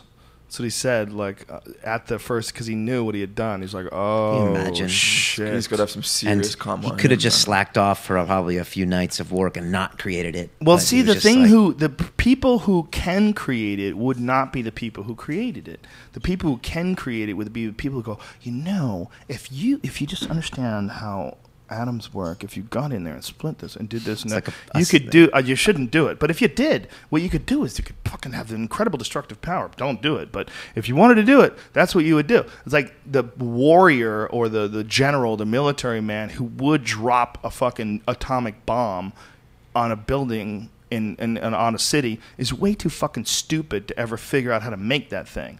It's like the mentality to figure out how to make an atomic bomb is completely different than the mentality that you would just drop one out of a plane. That's do you think Ahmadinejad, if he had a nuclear bomb, would launch it on Israel? Or do you think even Ahmadinejad knows, I don't want to be the guy that does this destructive act? This is what I think. I think that when you have nuclear power or any sort of mass destructive power, it's a lot like the military equivalent of winning the lottery. You didn't really earn that. You just have it. You just have it, and you're going to spend it. And you're going to spend it with no regard. You're going to spend it not knowing the consequences. You're a child with a grown-up toy. You haven't developed this thing. You've just got access to it. The same way some asshole who doesn't really understand cars can somehow or another just go into a Chevy dealership and buy a Corvette ZR1 with 648 horsepower and just fucking stomp on it and slam it right into a tree. That moron should have never had access to that kind of power, or never have access to that kind of ability to move so quickly with his own decision making. He can decide whether or not to run the red lights and whether or not to just drive his car right into a fucking mall parking lot and smash into cars. You can do anything you want when you have a Corvette. You die, but if you could choose to just drive into traffic, if you're fucking crazy. There's something weird about our ability in contrast to what we understand or what we have earned, the power that we've earned. Like if you build a bow and arrow, okay, if you're a tribesman, you're out there in the woods, you build a bow and arrow, you craft it, and you develop your aim, and then you use it and you hunt and kill an animal. I mean, that's fair trade. I mean, you've really, you've earned all of those steps. You've really earned all those. But if you drop a nuclear bomb in a lake and then start pulling out fish, we got all the fish we need. You know, you're just some fucking asshole with a nuclear bomb. Like you can't build one of those on your own. On a similar note, like that's why I mean, I've been told the best war leaders or the best generals are the ones who've come up through the ranks because they've seen combat. They know what it means to send people onto a battlefield. Whereas the guy who just went to West Point and never fired a shot in his life, it's easy for him to say, like, send in the troops because he doesn't know the direct consequences of that, right? I think that's one of the reasons why they like people that get into office that aren't like Wesley Clark or aren't like John McCain. People that essentially they're chicken hawks. Guys like George Bush, guys like Dick Cheney. The ones who are the biggest warmongers are the ones who never experienced it personally. I think a guy like John McCain would be far more reluctant to use a military strategy knowing that there's boys out there that could have been just like him. A guy like Wesley Clark would certainly be far more reluctant to take the lives of these young soldiers for granted because at one point in time that was him. Colin Powell was really good about that in the first Iraqi invasion because he had spent so long in Vietnam and he'd seen the mission creep there and like how it lasted forever and ever, and he was really adamant. It's just let's go in and get the hell out. What's mission creep, Brian? It's when you don't have a defined outcome of a mission. You're not like, we're going to go in and do X, Y, and Z. We're going to go in and wait until there's peace, or we're going to defeat terrorism. And it's like there's no specific end to that mission. It's happened in Afghanistan. It's happened in Iraq. And yeah, that's the idea that we're slowly empowering our bases out there and building up. And that's what we're doing right now with Iran. With what we're doing with Iran is we're slowly moving battleships into that area, and it's getting pretty scary. Iran's a crazy, unique case. There's a website I want you to check out sometime called Stratfor.com, STRATFOR, and they're really big into this thing called geopolitics, which is basically every nation is built on kind of their geography as well, and they just talk about how Iraq's built up in a very mountainous way, and it's in no one's interest to go in there because it's such a mess to do that, and I hope we don't anyways, because we don't really have any business doing that. No, sorry, Iran. Yeah, of course, Iran. Yeah. Yeah, it's crazy. We don't have business doing it. It's nuts. They certainly shouldn't develop nuclear arms. Who knows if they even are? Who knows if they even are trying? I assume they probably are, but it could be propaganda. It could be just one of those things where we just need that area, that path to bring our oil through. And that's what supposedly what this whole fucking thing is about. It's a great trump card. I mean, North Korea has used this threat of a nuclear device to keep them alive for like 20 years, and they keep bargaining. They're like, we're going to bargain this month, and then they don't. But it's kept them kind of relevant, just having this one weapon. So I think that's why countries want it. The whole world's a mess. I mean, we're all fucked. It's a bit frustrating sometimes. It really is. And need more podcasts. Well, yeah. Well, believe it or not, that sounds stupid, right? Like, boy, how grandiose are we? We think we're going to change the world. The only way you can change the world is to influence young people so that the young people who go through the ranks don't imitate all the crusty old fuckheads that have been running things in these archaic ways, because that's just the way things always were done. And communication is super important. Communication and access to information. This is a different world. This is not a world where you can bullshit people quite as easily. Right, like if your ideas were going to the Iranian public and they listened to your podcast, and similarly, maybe if there was a crazy Iranian podcast and we could listen to their leaders, I just think communicating would get us at least in the right direction. Well, I bet my podcast does reach a lot of Iranians, and I bet there's a lot of Iranians who have their own podcasts, just like London Real. I think I gotta assume that this is not gonna stop here. I think what's going on with podcasts and especially with the free ability to distribute information and to communicate, not even distribute information, but just even to talk on the internet, to discuss things, to review things. It's never existed like this before. There's never been a time in human history where a guy could be doing something like my podcast in L.A. and you guys in London could be listening to it when you're going jogging. I mean, where the fuck has that been apart? We get emails from people in Denmark, Taiwan. Yeah, you know what I mean? Us too, yeah. And it's 5 years ago we couldn't have done that. It's cheap. Yeah. It's not hard to do. Yeah. It's not like we had to spend billions of dollars and put satellites in orbit and figure out how to get our message to people. And it goes over on a fucking horseback, and you gotta decipher it. You gotta hire a local guy who speaks the language. No, it's fucking easy as shit, man. It's really easy. And this is not going to change. I think that... You know what the crazy thing is the internet was originally the Department of Defense project, and now it's gonna bite them in the ass, right? But it's not. We need them still. We need them still. We just don't need them as a daddy. Okay, no man needs another man as a fucking daddy. You know what we need is camaraderie, and we need community. We need the government to rethink what they really are. They are one of us. We're all in this together. It's not like the Stanford prison studies where they took college kids and they had some of them become guards and some of them become prisoners, and you immediately see corruption and abuse. It doesn't have to be prisoners and guards. It shouldn't be, but that's what it is. We have a government that's set up that's not a part of our community, that's not one of us. We have instead people that are trying to tell us what to do or will lock you up. And they suck at what they do.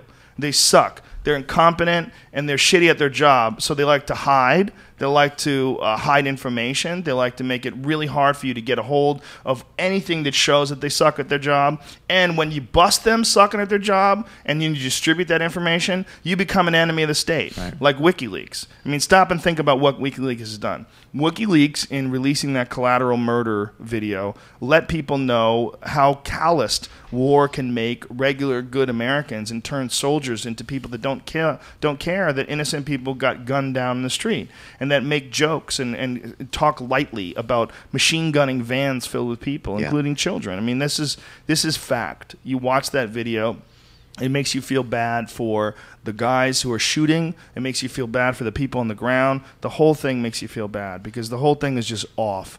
It's just wrong and crazy and not what we want when we think about the United States of America in a proud way. We think of ourselves as being a noble country, a country filled with people that are rugged individuals that figured out a way to escape from the monarchy of England and come over here and do it on our own. And this time we're going to have freedom, and we're going to have the Constitution, and we're going to make sure that we have rules in place so that corruption can... And then you see just massive amounts of corruption. And we were there 40, 50 years ago. I mean, we had a guest. I guess we had a guest on 2 weeks ago, and we talked about Islam. He's a Muslim guy who lives in Britain. He's from Pakistan, and he was like, Brian, when I grew up in the early 80s, late 70s, it was like we had all these wonderful ideas of what the U.S. It was something good. Yeah. Maybe we were also anti-Soviet at the time. I don't know. We also didn't have the internet. That's a big part of it. We didn't know. No one knew about... People didn't know what we were doing. Operation Northwoods, man. That was in the 1960s. In the 1960s, they were going to blow up airplanes, and they were going to throw bombs and attack Guantanamo Bay, and they were going to blame it on Cubans so that we could go to war with Cuba. And that's a fact. The Freedom of Information Act has released all the documents. It wasn't a pipe dream. It was signed by the Joint Chiefs of Staff. But do we have a less favorable view globally now, America, than, say, 30 years ago? Yes, because of the internet. Okay. And because of the Iraq War. The Iraq War and Afghanistan and the subsequent damage. And then, of course, in other countries with the drone attacks. And look, I don't know how much of a threat Al-Qaeda is. I don't understand. I'm not privy to that information. They don't let us. We're not. We don't get access to. I don't know how many different attacks on America they've caught down. They haven't had a second successful attack since 9/11, which is crazy. It is crazy. But it's also crazy that anybody wants to attack us in the first place. Why are they mad? And with George Bush, the only nonsense we ever got is, they hate our freedom. And you're like, you motherfucker. That's it? That doesn't hold a lot of water, does it? I always wonder if America as a sovereign entity, if it was actually attacked, which it's never really been on its own soil, except for 9/11, but that was, okay, 2 planes in a building. All right, Hawaii. All right, guys, you're killing me. But would everyone bond together? Or, as you said earlier, is it a nation that's fragmented? I mean, if Louisiana got attacked, would LA people be like, well, fuck you guys? Or would you get drafted and sign your kids up to go and die to defend those borders? That's a good question. Well, after 9/11, what happened here was everywhere you go, you would see flags, American flags. Yeah. Like within the first couple months after 9/11, everyone's car had a flag on it. Yeah, Manhattan too. I was there. It was trippy fucking nuts, man. Especially in New York, where everyone's an asshole. Yeah, like you talk about it because it's one place where people are just, but they were friendly all of a sudden. It was weird in a creepy way. It was weird. It was real weird. I remember going to New York. We went maybe a year after September 11th, and it was still like reverberating. It was the ripples and aftershocks of 9/11. People were way nicer than they'd ever been before. Way more friendly. Way more humble. Way more respectful for law enforcement and firefighters. They were really respectful to law enforcement. But it didn't last. Maybe we need but it's not human like for it that to on last. a global scale for us to pull together as a species. You know, maybe an asteroid does need to hit the Earth, and a quarter of the population has to die. So we all go, fucking hell, we need each other. We got to stop being cunts to each other. It's unfortunate that in this model of civilization, it doesn't seem like there's any other way for us to learn other than shit falling apart. It's not like we can just look at things and say, hey, listen, obviously we're doing this wrong and we're going to have to figure out how to do it right. And when in the process of figuring out how to do things right, there's a lot of shit that's going to go away. And one of the things is people who have billions of dollars. You're not going to have billions of dollars anymore because it's not your money's nonsense. Okay, your money is basically a bunch of fucking things that are in a bank somewhere. And instead, what we got to seek to do is we're going to seek to have a resource-based economy, a real resource-based economy. Then we got to figure out who owns these resources and how should these resources really be distributed. So should somebody be able to camp in front of a diamond hole in the earth and say, this is my fucking hole, these are my diamonds? It's like John Fresco's Long Lost Son, right? Do you really own those diamonds? Do you really own that gold? Really own that oil well? Like who's to say that these resources are yours? Should it not be that the resources are what powers our economy? Should it not be that the resources instead are what powers our government, and that no one really owns them, and that they're distributed to all the people that claim the earth as their home? And that sounds crazy, hippie, nonsense, socialist. But the reality is, you shouldn't be able to fucking build a giant machine and park it 10 miles off Louisiana in the middle of the ocean and just suck billions of dollars out of the earth and then not give any of that back. And then say, this is all ours. We're getting all it. We're sucking it all. You're draining the earth like a giant mosquito bat vampire thing. No accountability. When you put it that Not way. only no accountability, you're making money off the earth. Billions of dollars, and you're making it off the earth in international waters, or you're making it in national waters, or you're making it in a bay, or who the fuck is, why is that yours? Like, it's yours because you got a contract to build this giant sucking machine, and where's that money going? That's a lot of money. You can control a lot of shit with that money. When you're making billions and billions and billions of dollars off of oil money, man, you know what kind of fucking power you have to buy lobbyists? You know what kind of power you have to influence legislation? You have a lot of fucking power. Imagine if you could zero out all the bank accounts in the world. And look, that scene in Fight Club at the end. It is. And when we had the financial crisis in London in 2008, apparently RBS, one of the banks, Royal Bank of Scotland, they were one day away from shutting off the ATM machines. Wow. And they were saying, seriously, if you've ever thought of a food riot, if you can think of people not being able to touch their money. Oh, my God. Apparently it was just, that would be some mayhem. Yeah, that would be some mayhem. And, it's happened in little small doses with the collapse of, in America, it's happened a bunch. There's a savings and loan collapse that George Bush's son was involved in. That was a huge scandal that, cost people millions and millions of dollars. A lot of people's personal fortunes were completely erased. Their entire life, Vinny Pazienza, the boxer, he lost hundreds of thousands of dollars. Just gone, disappeared. Sorry, we don't have it anymore. And that's what a part of this financial bailout was in this country. The most recent one was trying to avoid something like that happening with all these big banks failing. But at the end of the day, if you're going to have a society that is well designed, you can't use an infrastructure that is not well designed and maintain it. The structure that we have now is so fucked up and corrupt and crazy. And the cracks are starting to show as well. Big time. Yeah, it's like having a giant building made out of cardboard. Instead of just acknowledging it, you're just throwing duct tape up everywhere it starts to separate. We've got to figure out a way for it to be a society that makes sense. And the way the only way that's gonna happen is you've got to restructure finance. You've got to restructure what money really is. You've got to restructure how much money and how much people get paid to do certain jobs. Because most people are fucking slaves. They're just slaves they have a loose collar on. They're slaves because of, and by the way, that's your choice. You can not do that. You can. I agree with all that. You cannot be burdened by, a home and mortgage and finances and car payments and all that stuff. But what would really be better? How about if you do actually work all day, you get paid enough so that you could save money and you don't have to worry about shit. You get paid enough so that you don't have to worry about being constantly in debt. The idea of owning a house shouldn't be out of someone's reach. It should be fairly fucking acquirable. That would make a lot more sense. We just live in this really corrupt system of loans and interest and just nonsense, number shuffling and craziness. I just don't know how we're going to get there without blood everywhere. You're right. That's it. I don't know either. Or massive enlightenment. Yeah. And that massive enlightenment, look, something happened for sure during the 60s. And a lot of people attribute it to psychedelic drugs.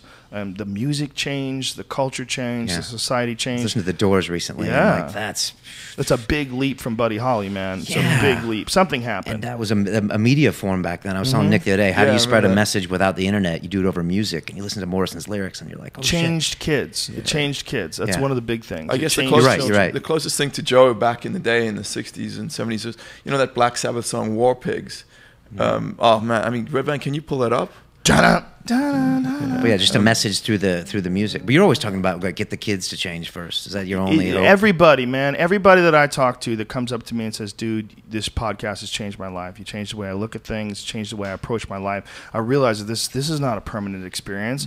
This is supposed to be a ride, an enjoyable time, a finite time that I can manage. And if I just stick to a certain amount of principles, a certain series of principles, rather, go towards what you love. Actually do what you want to do. Be nice to people. Have a close-knit circle of friends. Love them as if you love yourself. To really move in that direction is possible for all of us. And that's the way you change the world. The way you change the world is you change the way people look at things so that nobody wants to be the big cunt in charge. No. Because the big cunt in charge leaves a shit life. You know, these guys, look, we live in a world where when kids get crazy and they make a lot of noise and they're fucking hard to deal with, people give these kids antidepressants. They give them Ritalin. They give them, you know, all kinds of different crazy shit. Then when they get to be adults, then they're even more fucked up and sad and disconnected with their shitty lives. So then we give them antidepressants. We give them more things to help them get over this little mental hump. And then their dick stops working. What do? Well, we come up, we got Cialis and Viagra and Levitra and all sorts of pills that make your dick hard. Well, you know, some fucking this stuff isn't helping me anymore. Oh, we got some other stuff that you add on to your antidepressant. You take this as well as that, and this is really going to put you over the top, and that's really going to make you happy. And we constantly keep looking for some sort of a chemical fix for depression and for the lack of good feelings in this life. And I think that there's certainly people that have mental imbalances and they are helped by pharmaceutical drugs, by antidepressants. But that notwithstanding, there's also people that are getting a very bad signal from their life because they're living a life that is non-harmonious. It's not fun. It's not filled with love and joy. They're not pursuing their true interests, and everybody's interest is fucking different. And our natural state is to be joyful and calm and happy. And if you look at all those stories of when people encounter most indigenous cultures, everyone's cool. Yeah. You know what I mean? There's also people that love to be depressed, okay? There's people that revel in depression, take pride in depression. Unfortunately, people that have criticized me for talking about depression, even on my own message board, some fucking dummies wrote some stupid shit. It was so poorly thought out. Listening, does anybody get furious when you hear Joe talk about depression? Because if you understand, you don't think I've been depressed before, stupid? Everybody's been depressed before. People don't know that you have, though, because you're always so positive. Yeah, well, it took a long time to get positive. I've had really awkward social moments, really dark moments of terrible feelings, and that lasted months and months. We all have. Was there anything in particular that got you through it? Just pussy. That helps. Certainly, but then that can be a source of even more depression. Yeah. Tell me about it. Get a hold of a bad one. What do you tell people?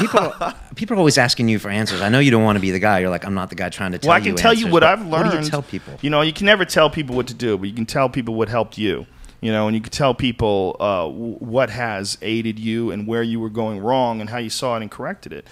It's like a big part of life is got to be the way you interact with human beings, the happiness that you derive from friendships, the happiness that you derive from doing things together, and also from creating things. You know, the happiness that whether it's creating carpentry or art or any, we are some weird animal that constantly seeks to use the imagination to make physical things manifest themselves. You know, whether it's physical things in terms of something you can read online or something that you can watch as in a video podcast, whatever it is, we have this massive amount of satisfaction that we get out of making things because we're some weird fucking bee thing. We're some weird insect that's making a hive. We're just making this super complicated hive that's connected by billions and billions of other little fucking weird pink monkeys, or brown monkeys and black monkeys and yellow monkeys, and we're all putting it all together, and we don't know what it is. We all are responsible for our own little piece of this crazy machine called culture and civilization. We don't know what the fuck we're doing, but clearly we're all working together in some weird form, and you can accept that, and you can choose to be depressed. You can choose to live an ineffective, inefficient, non-harmonious life because it's going to make your mother-in-law happy and keep your marriage together. Or you can, seek silence and calmness and truly examine your situation, and then slowly try to turn that boat around. Slowly try to turn that battleship towards where it needs to go. I think Ari Shaffir said one time, he said, start with the people in your daily life. He's like, be nice to the waiter and be nice to this person. And, it can start really simple. Yeah, that's my shit. Drop happiness bombs. Yeah, I'm going to start doing those. You can do it. It helps life. It puts forth more positive energy. And that sounds like hippy-dippy bullshit, but it puts forth better feelings. You feel better about the day. And I think when you feel better about the day, you think better about the future. You think you respond better to other people. You set this ball in motion, and when you make someone feel better, then they make someone else feel better. Like, if Ari sees me tip people or be nice, and then he says, I'm going to fucking do that too, and then you hear about that and you say, I'm going to do that too. And when that happens and someone hearing this says, that's how I'm going to do, that is just ripples and ripples of positive reactions. And collectively, it can raise our collective consciousness ultimately. As much, if not more, than anything that's ever existed in human history. The biggest bursts of change that have ever come forth in human history are nothing compared to the reactions that people are going to get to the free access of information and content that the internet has.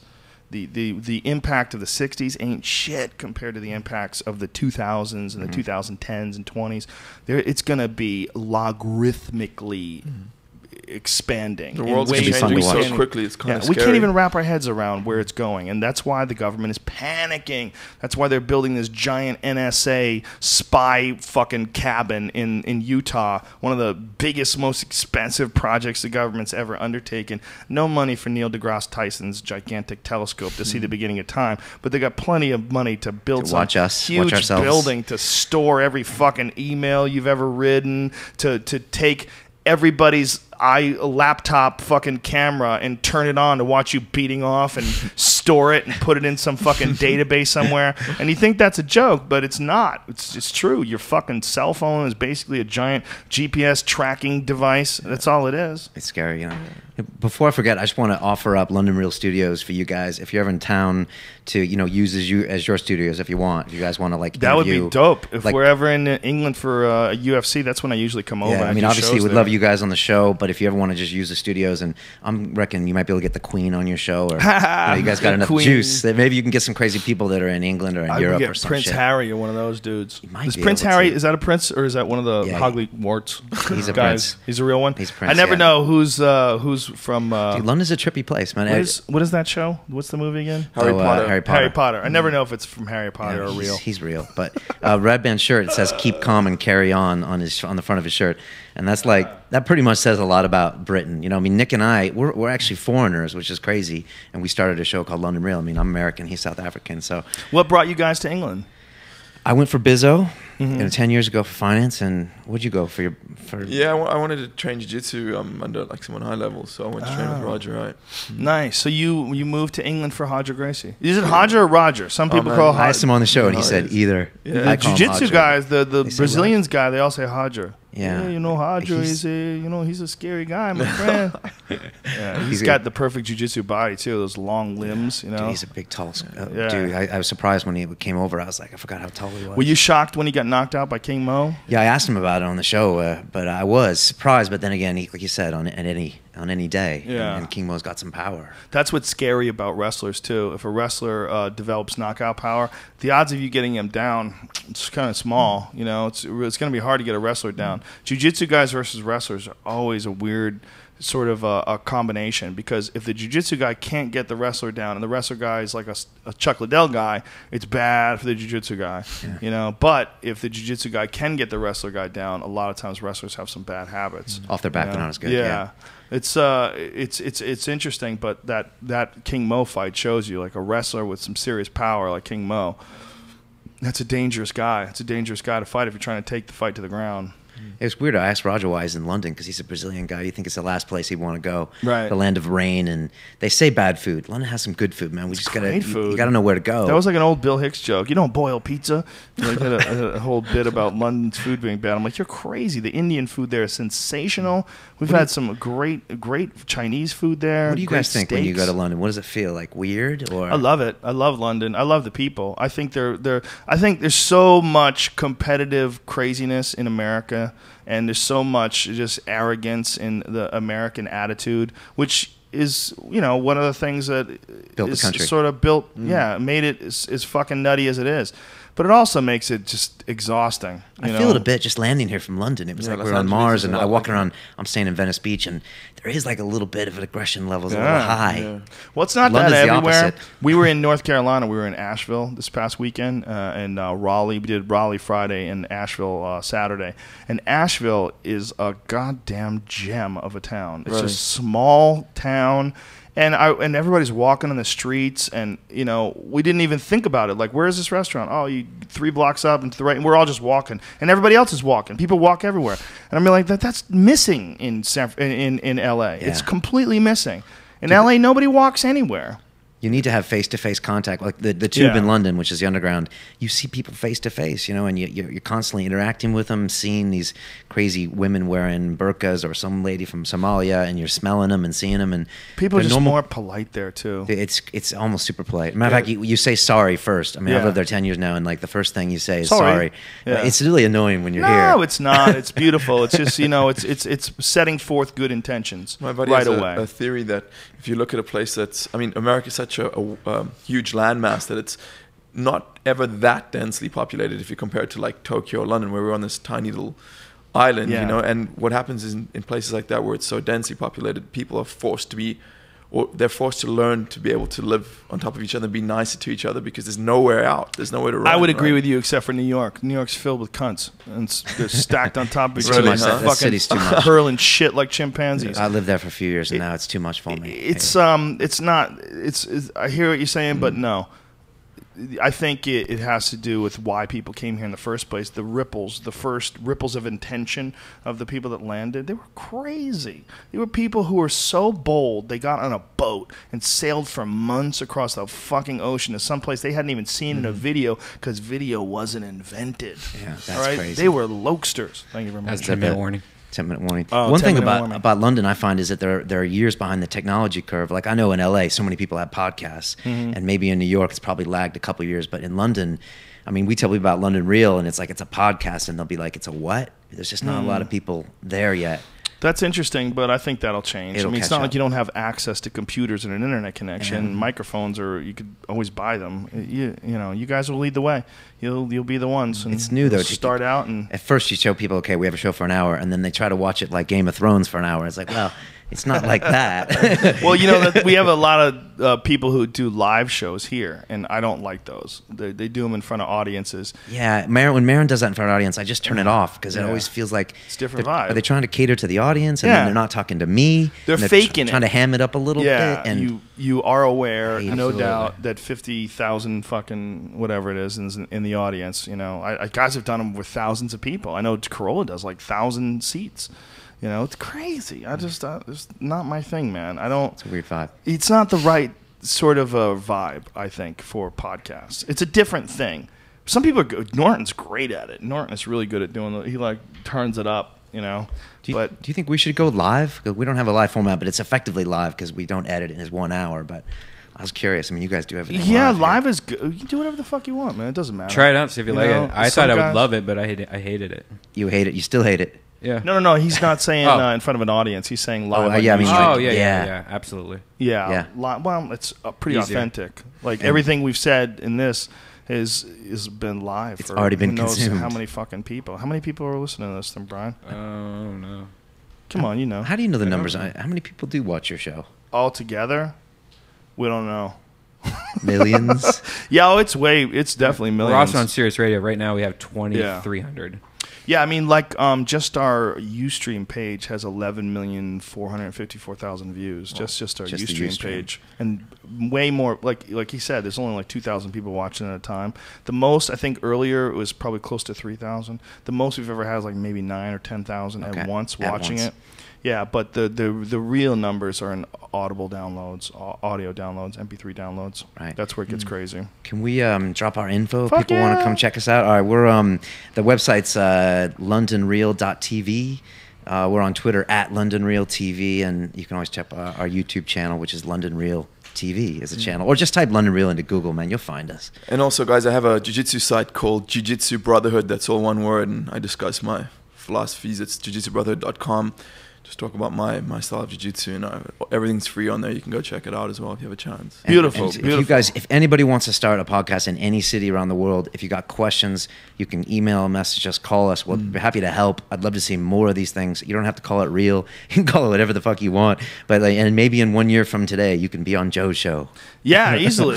Fuck yeah. Like us. I'll have anybody on, man. I think that's what it's all about, right? I think it's all about encouraging other people to carry this on.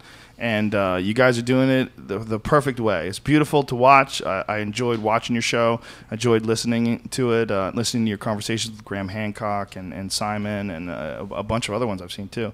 It's awesome. And I hope that you guys spawn a million others, and it continues on. Got to pay it forward, right?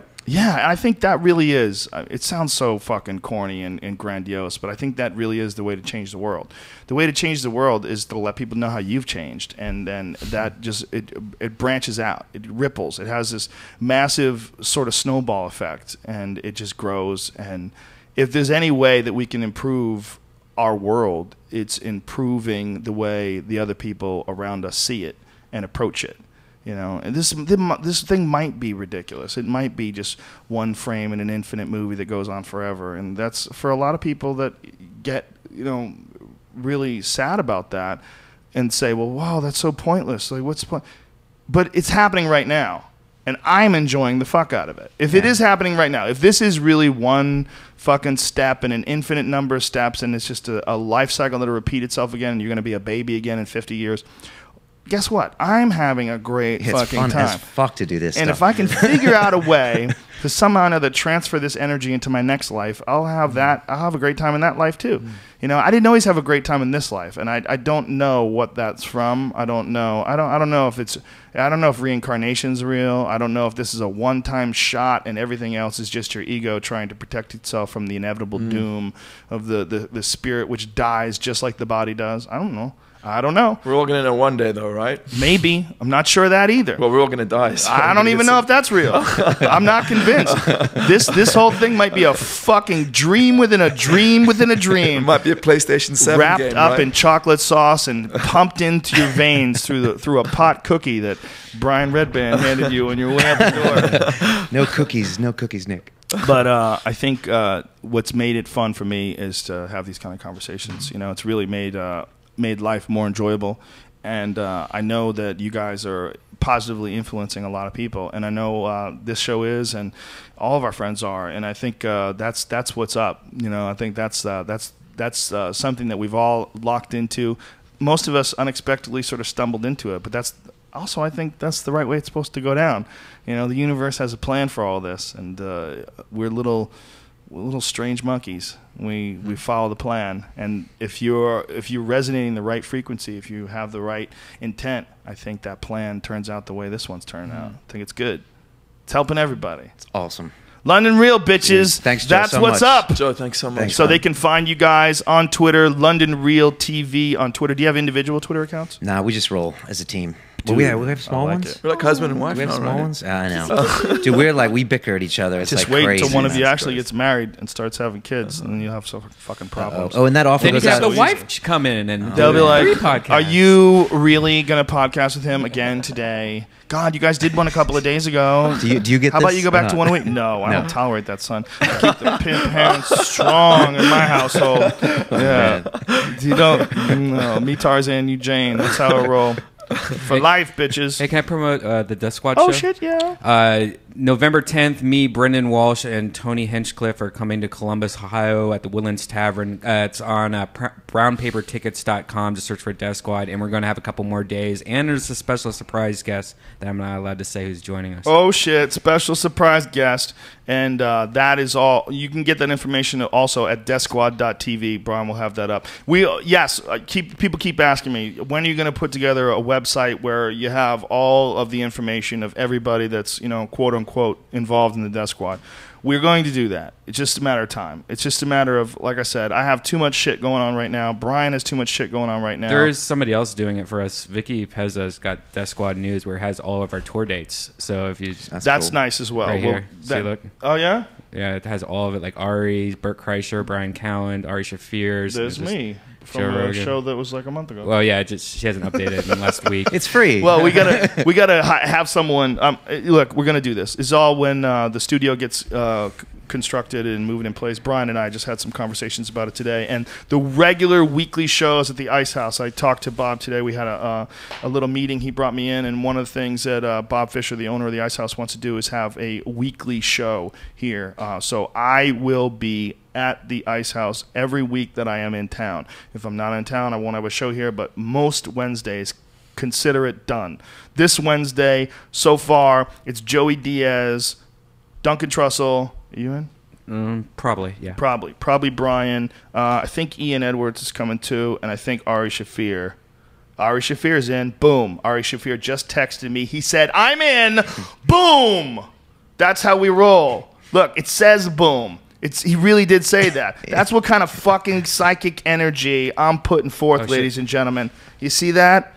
God, that's a big. Oh, you got your text all big. Yeah, I'm in. Boom. Okay, you dirty bitches. He's in. Boom. And if you want to get in one of those super sweet Death Squad TV shirts? Inside a TV. What's a TV shirt? Death Squad T-shirts, the ones that I saw everywhere in North Carolina this weekend. Holla at your boy. They're available at deathsquad.tv. And again, those go directly to support Brian's podcast network. So if you like the Ice House Chronicles and all those other cool podcasts, and Kevin Pereira, who will be starting tomorrow. Thursday, I'm sorry, I missed it. Thursday. Thursday. So that is that's what's up. This week tomorrow we have Duncan motherfucking Trussell will be joining the podcast, and then on Thursday we have Amber Lyon, who is the CNN reporter who was they censored her, man, and this is gonna be really fascinating stuff. I'm really looking forward to that one. This is gonna blow your mind, because I've been listening to several interviews of her that are already available online, and this is one courageous woman, and this is going to be really, really fascinating look into the world of big-time journalism. You dirty bitches. All right, thanks to Onnit.com. Go there, get yourself some alpha brain, son. They say, hey, man, what does neurotransmitters do? I say, they make you awesome. That's all I know. All the other stuff is mumbo-jumbo, and my eyes are going, and I can't even read the small print without glasses. But go to use the code name Rogan.